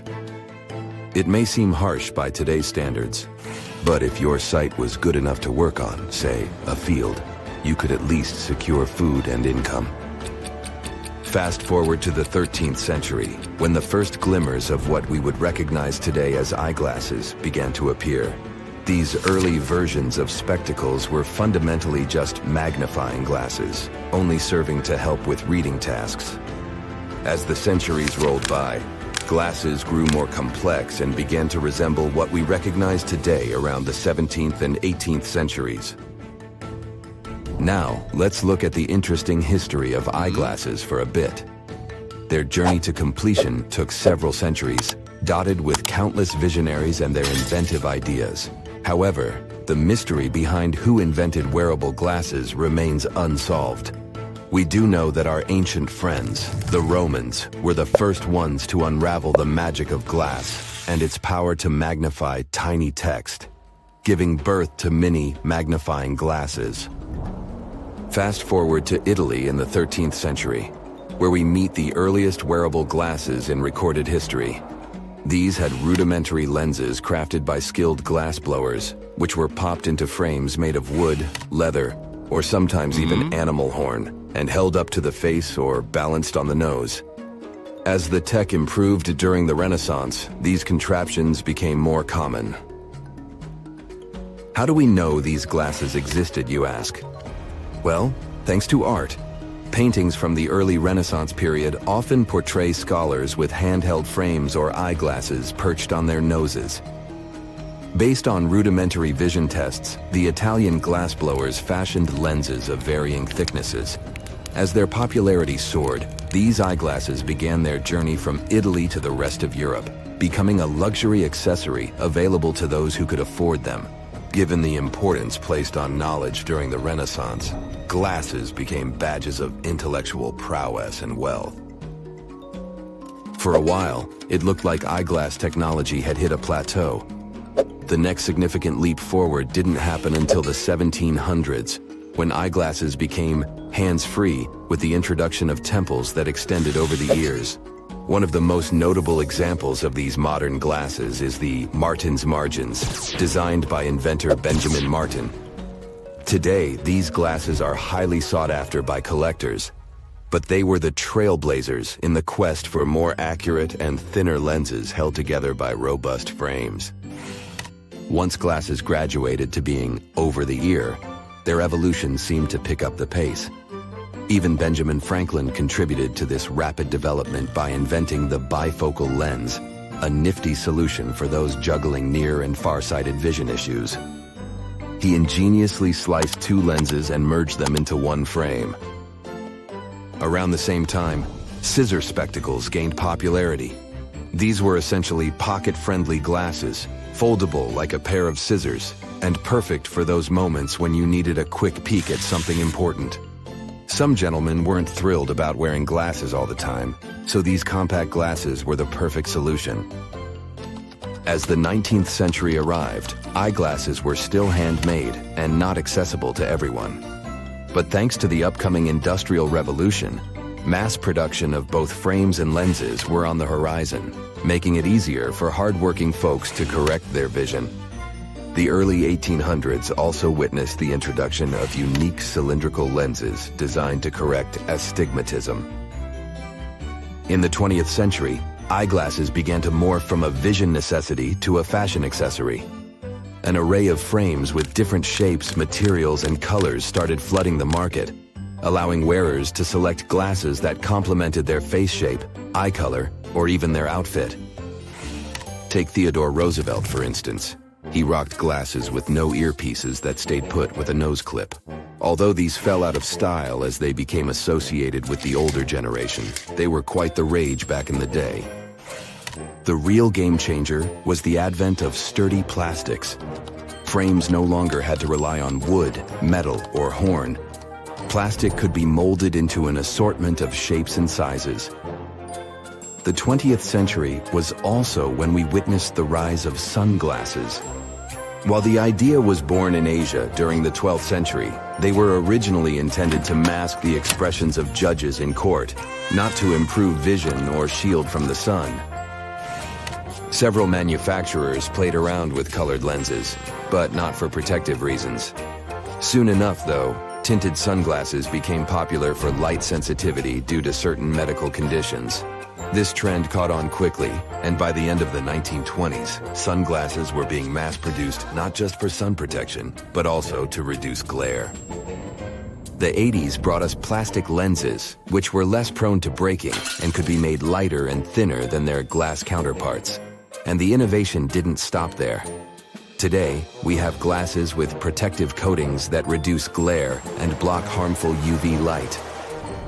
Fascinating as this may have been, another interesting discovery has to do with the percentage of people affected by vision issues. Some studies suggest that short-sightedness or myopia wasn't as widespread in the past as it is today. Truth is, we've seen a skyrocketing number of folks diagnosed with this condition. Projections even suggest that by 2050, every second person on the planet might be myopic. One particular study brought to light that myopia now impacts more than double the number of kids in the UK compared to the 60s. Also, in some parts of Asia, the situation is even more pronounced. While doctors and researchers worldwide are trying to figure out the root cause of this problem, some label it as nothing short of an epidemic. The theories are many, with some pointing the finger at genetics or the surge in time spent glued to screens and buried in books.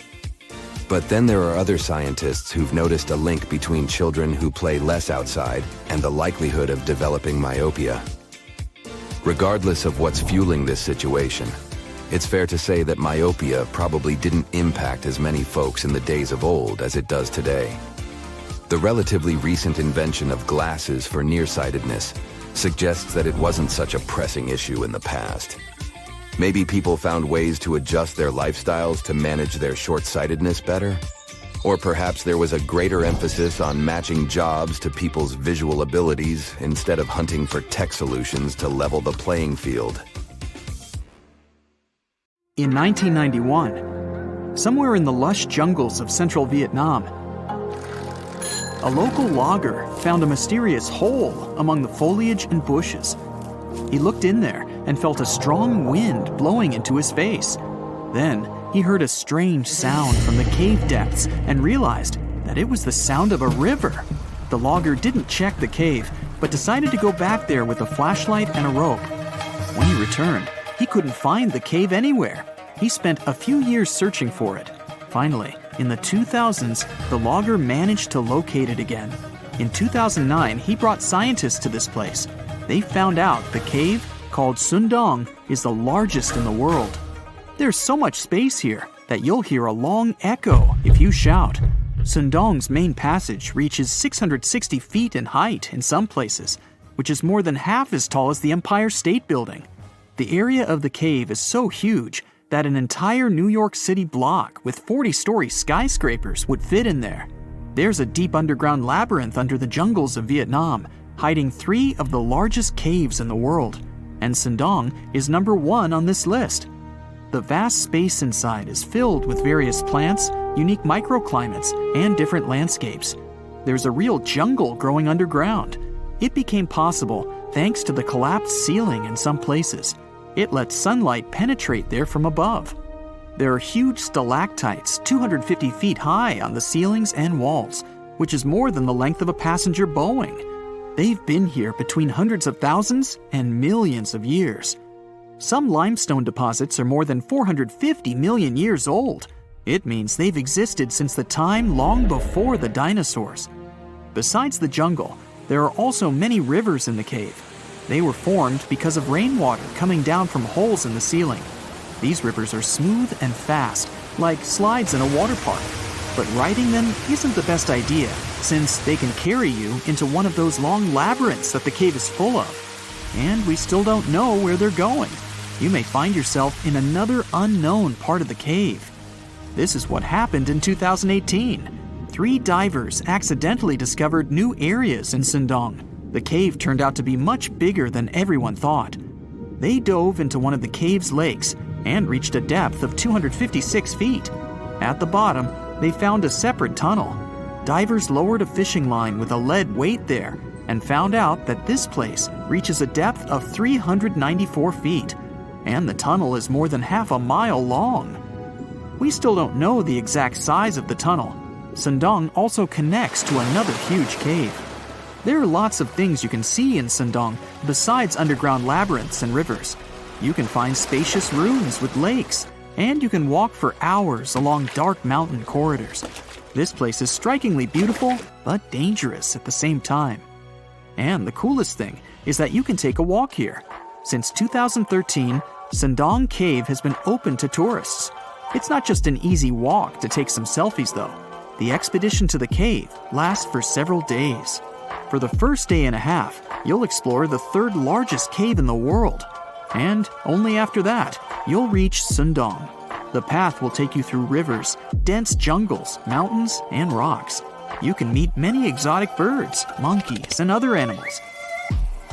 And according to many people, the way to the cave is even more impressive than the cave itself. When you reach your destination, you'll spend the next few days exploring Sundong.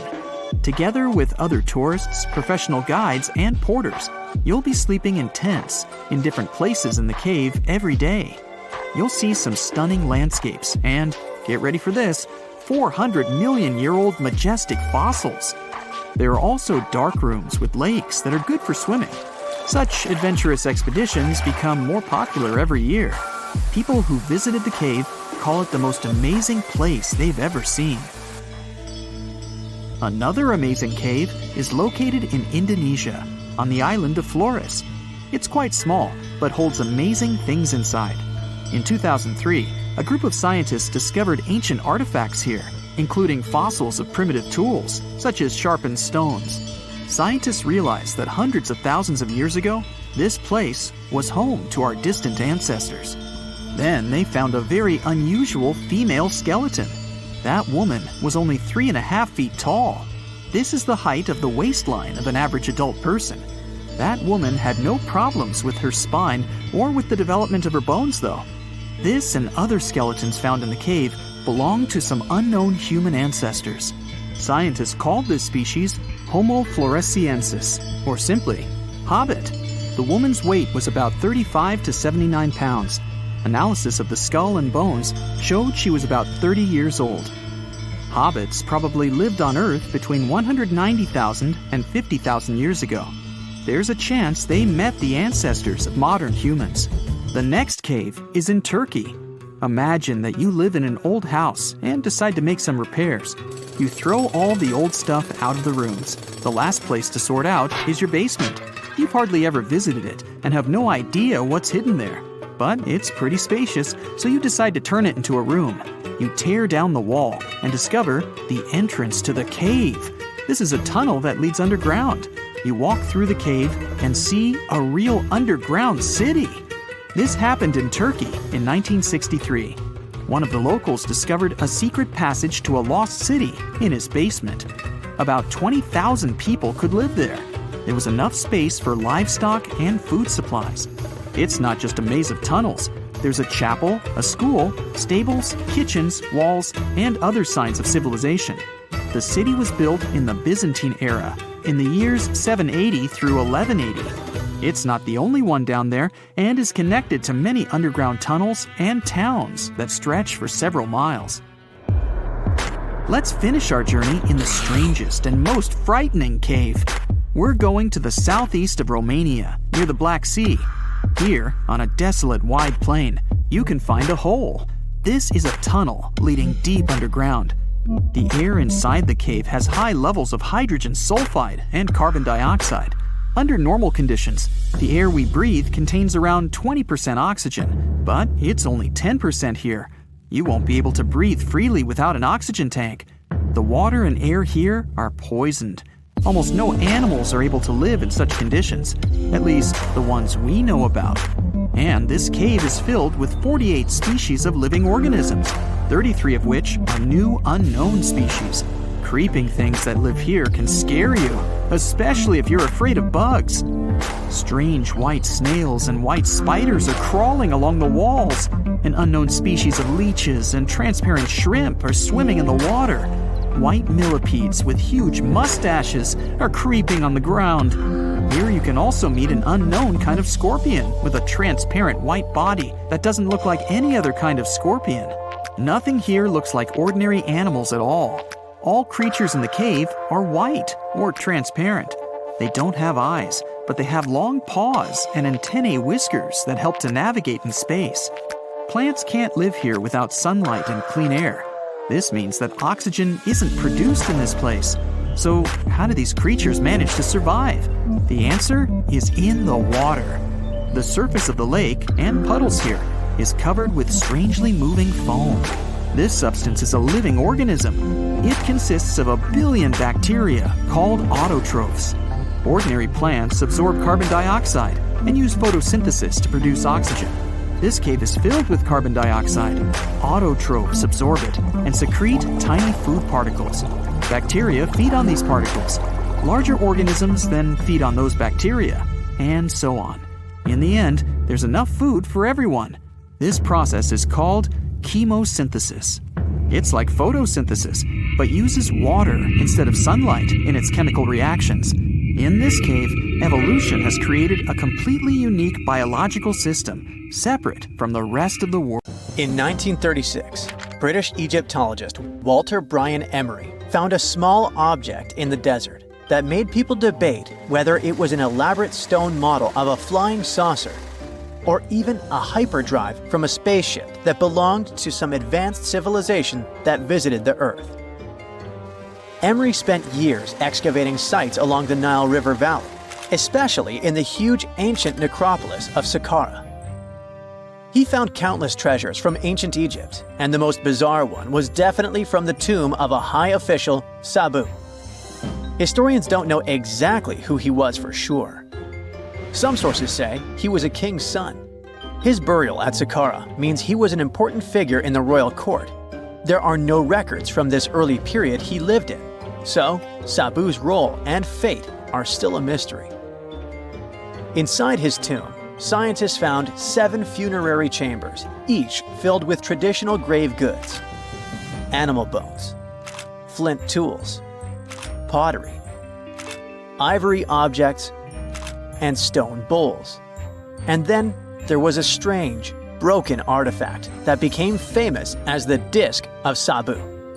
It resembles a shallow, round-bottomed bowl, but with 3 delicately carved, curved lobes spaced roughly 120 degrees apart around its perimeter. These lobes are separated by 3 holes.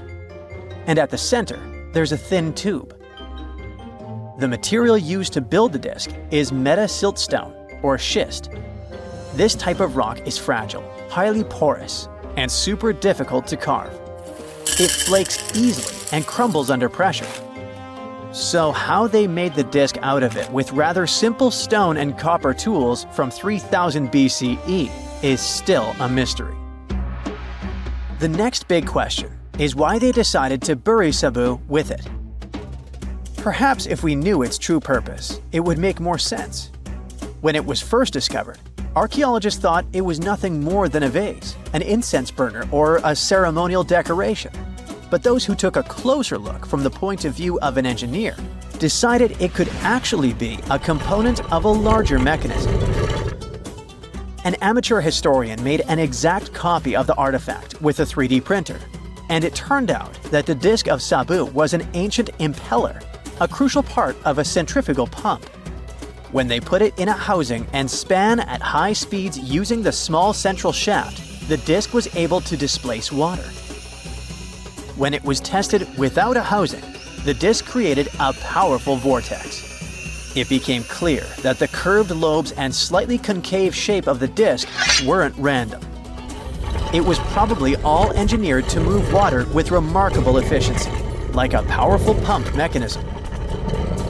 Ancient Egypt's entire civilization depended on irrigation. Later dynasties perfected basin irrigation and managed to control the rise and fall of the Nile to take the most from agriculture. So, the engineers of the first dynasty may have been experimenting with advanced irrigation techniques thousands of years earlier than scientists previously thought. But then again, some people have doubts schist is strong enough to be used for a pumping mechanism. They suggest that artisans from Egypt's first dynasty were trying to recreate an even older object, using whatever tools and materials they had. It could be a stone replica of something originally made from metal, possibly belonging to a civilization far older and more advanced than ancient Egypt itself. One Swiss author takes this idea even further and proposes that the disc is a copy of a component from an extraterrestrial spaceship's hyperdrive, or stone model of a flying saucer. One French researcher believes the disc of Sabu was part of a secret massive factory system to manufacture sodium carbonate inside pyramids. Some people suggest that the disc may have been a primitive tool for weaving ropes. The lobes held strands of silk or fiber that were twisted into twine when it was spun. Or it may have been a gigantic lamp. Another historical mystery is a map from 1513 that is believed to be the oldest surviving detailed map showing the Americas. The author of the map is a Turkish captain, Piri Reis.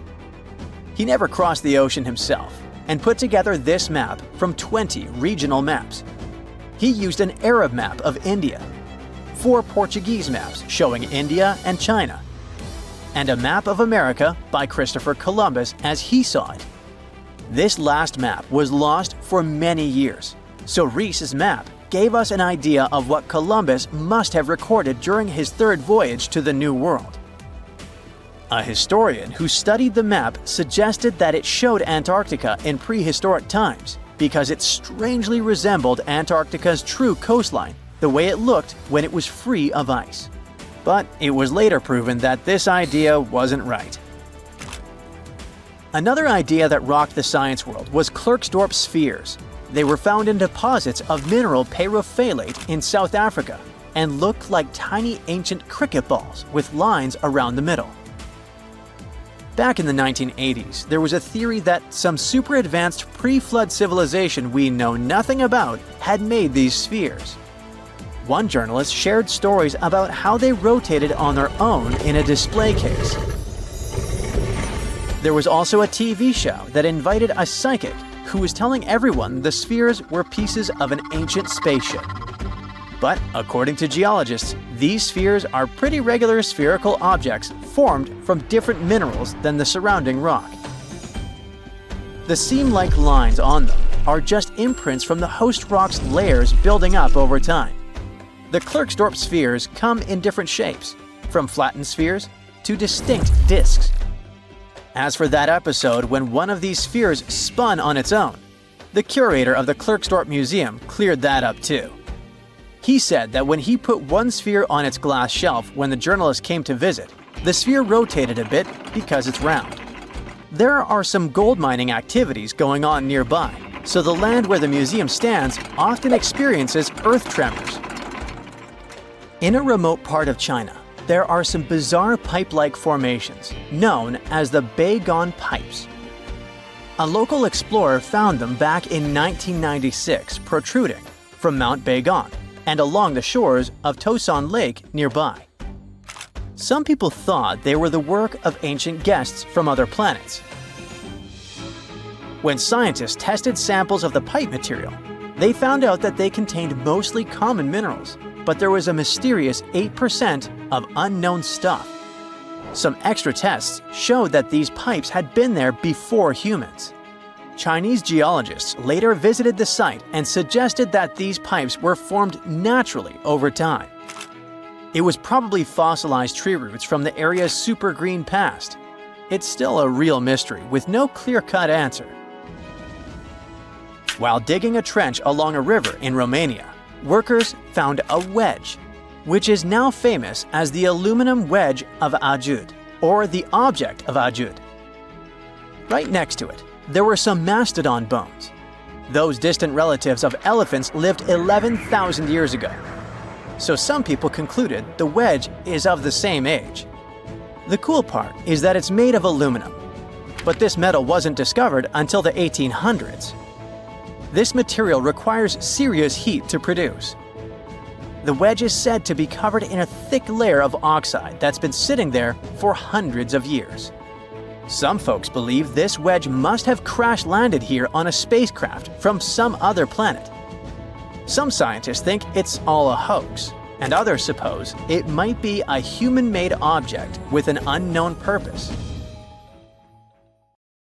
There you are, trekking across a desert on foot. It's hot, you're terribly thirsty, and now you gotta walk around this stupid wall. Wait, a wall in the middle of a sandy, lifeless nowhere? Exactly, a wall in the northern Saudi desert. Archaeologists have just made a super exciting discovery, and what they found was not just a single wall. No, it was a whole ancient walled city that might date back to 2400 BCE. They think this place was home to around 500 people and could have been used for 1,000 years. This discovery is groundbreaking.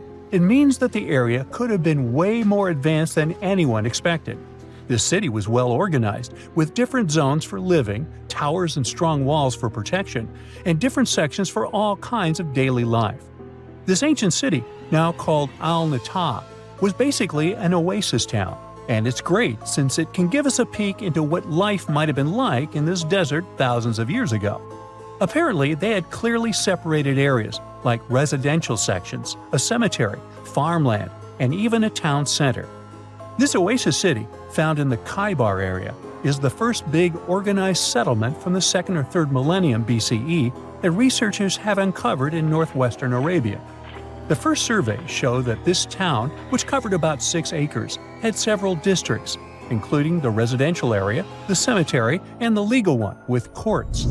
The houses were set up in neat rows, all connected by small roads.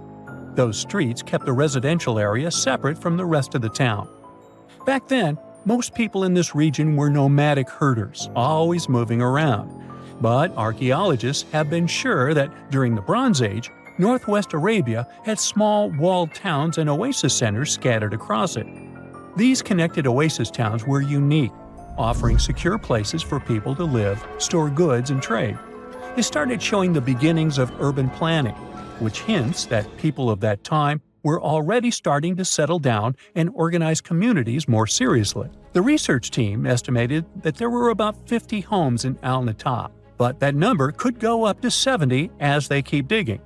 They think that a few hundred people lived there, and probably one of the coolest things is that some houses went up to 3 stories tall. Built on a slope near a couple of major trade routes, This city was set up in a prime spot.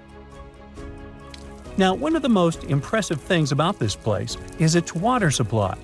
The oasis had springs and aquifers, which are underground water sources, and such conditions were perfect for farming.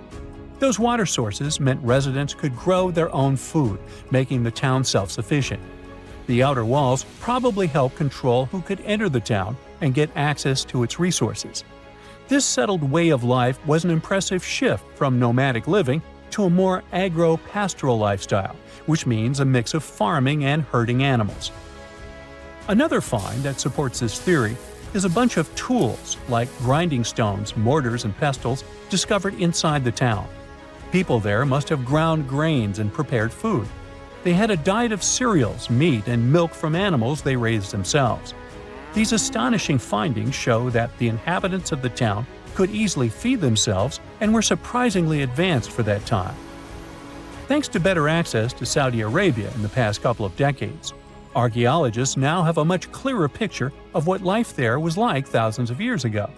The most exciting thing is that Al-Nata might have been part of a whole network of similar fortified oasis towns spread across the region, and all of these connected sites could show us how trade routes and small settlements worked together at that time in that arid area.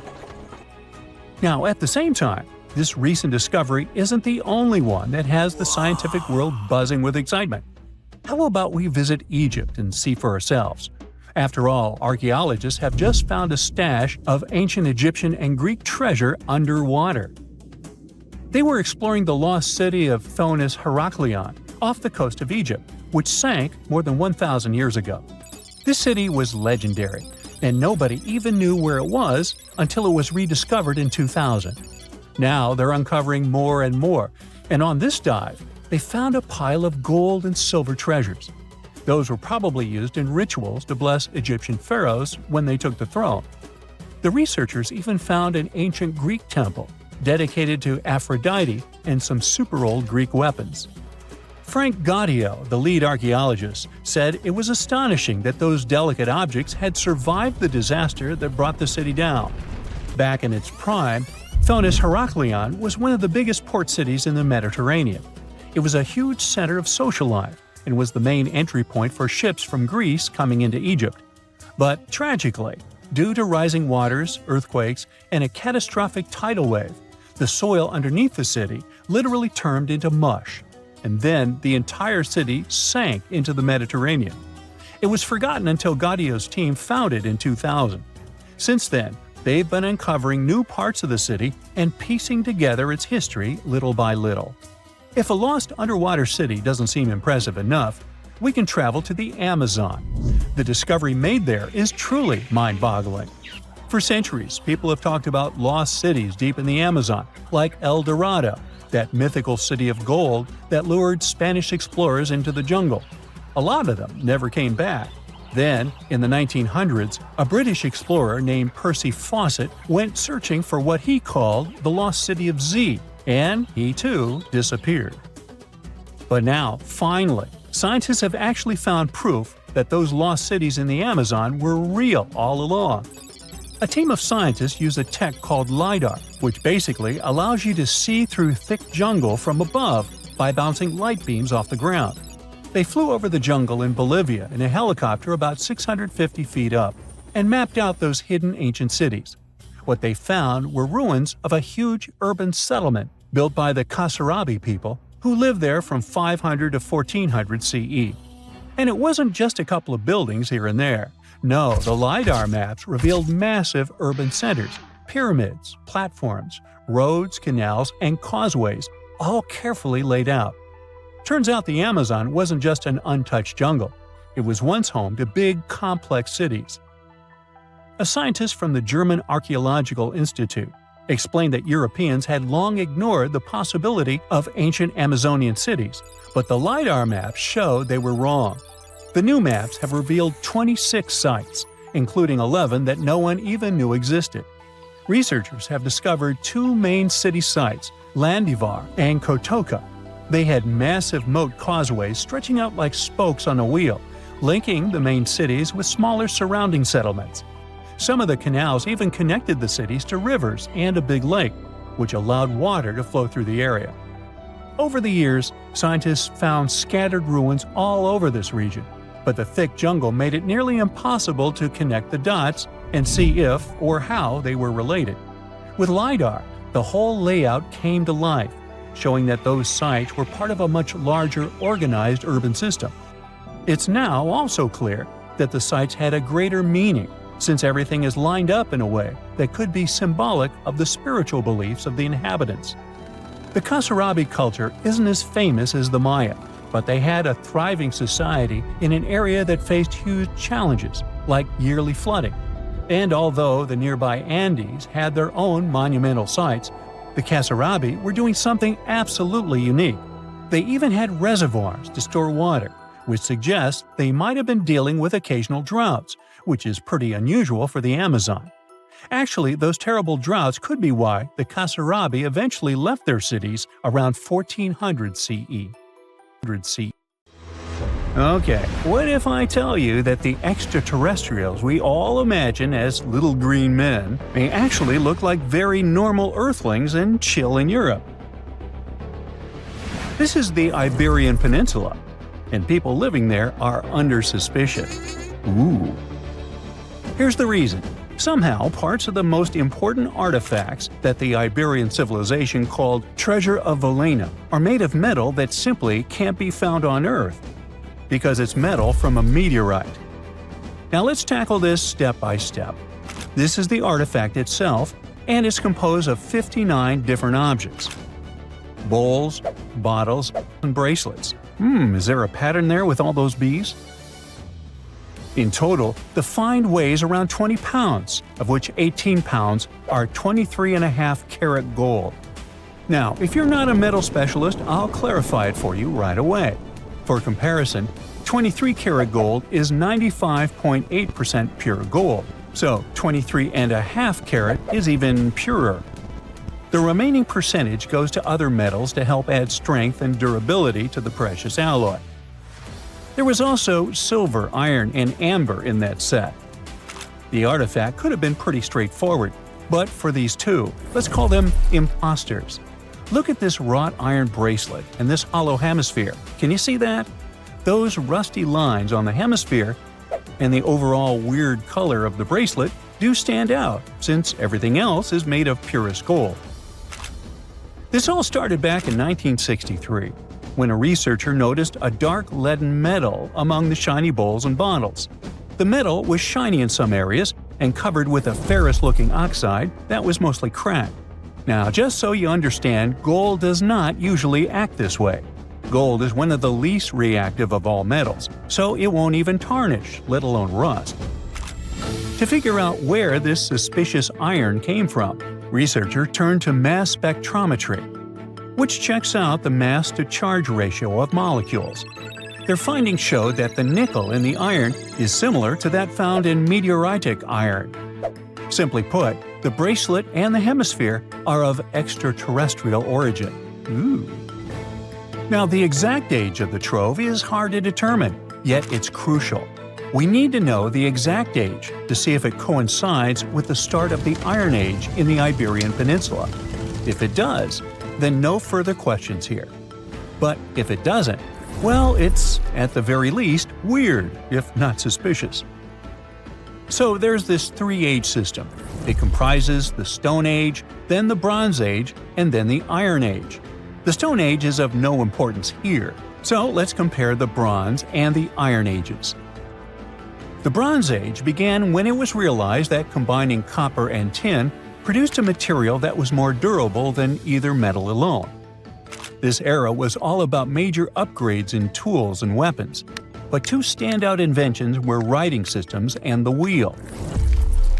Then came the Iron Age. This time was all about slowly bringing iron into everyday life. Iron was way easier to shape into cool designs than bronze. Now this was a big deal, because iron, especially transformed into steel, provided significant improvements in all aspects of life. Tools became lighter, cheaper, and stronger compared to their bronze equivalents. You get it? Good.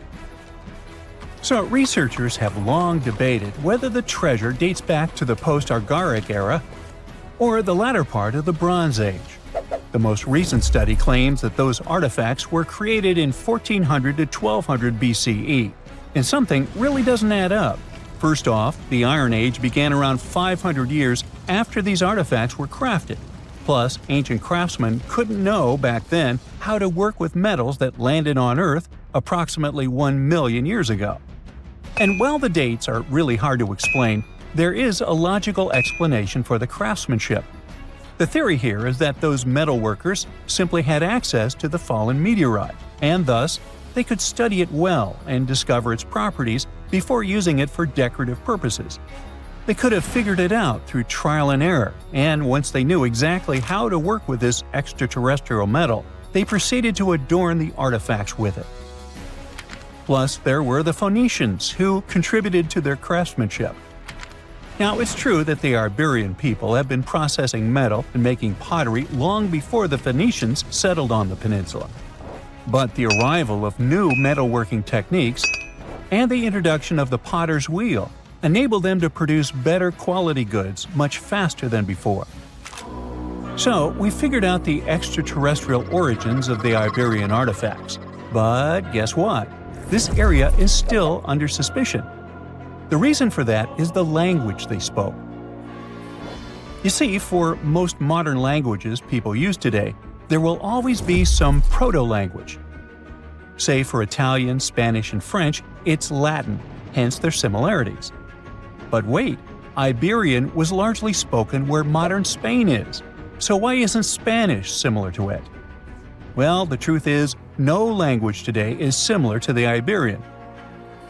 Maybe only the Basque language, but it's because of some similarities found in their numerical systems. Basque is classified as a language isolate, or simply unrelated to any other known languages, and the only language isolate in Europe. The Iberian language is unclassified. While the scripts written in it have been deciphered to various extents, the language itself remains largely unknown. And look at the alphabet the Iberians had. Looks like it doesn't really belong to our planet. But hold up, this one might be a bit of a stretch. When the Phoenicians came to the peninsula, they brought along their alphabet to the Iberians. But honestly, the Iberians probably weren't keen on just copying someone else's writing system, so they tweaked it until it looked completely different. Let's just say they took some inspiration and ran with it. While linguists can guess to some extent how most characters sounded, actually translating the language is still completely impossible.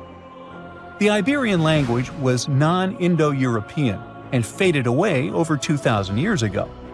And there aren't any similar languages left to help us out. Super frustrating, right? Yeah. We got over 2,000 Iberian inscriptions from tombs, coins, potteries, lead plates, and even cave wall carvings. But aside from a handful of words, we're totally in the dark about what they mean. Now, if we could understand their language, we might have learned that they were great thinkers and all, but we can only contemplate the works of art they left. Iberian culture has a lot of amazing stuff made by talented artisans. We're talking about not just metalwork and ceramics, but also detailed sculptures, textiles, jewelry, and other personal bling. But here's the catch.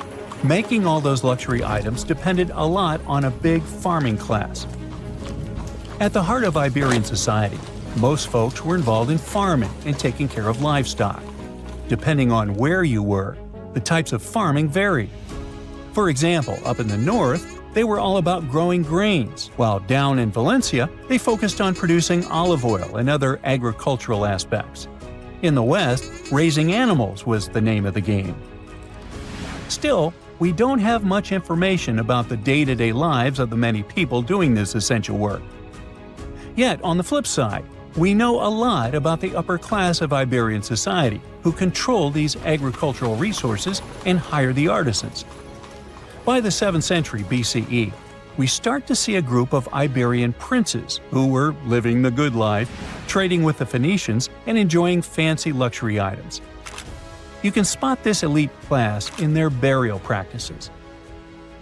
Cremation was the go-to method for funerals among the Iberians, and wealthy individuals were often found in cemeteries with all sorts of lavish goods and funerary sculptures that give us a peek into the fashion and hairstyles of the rich. Interestingly, starting in the 6th century BCE, there was a noticeable drop in the number of recognizable burials, which suggests that these elaborate funeral customs became more exclusive to a small elite. Meanwhile, the fate of the majority, farmers, artisans, soldiers, and laborers, who made up a big chunk of the population, remains a bit of a mystery. It used to be a pretty advanced civilization, but it vanished without a trace. Researchers think it could have been due to some massive earthquake, but so far, we don't know for sure.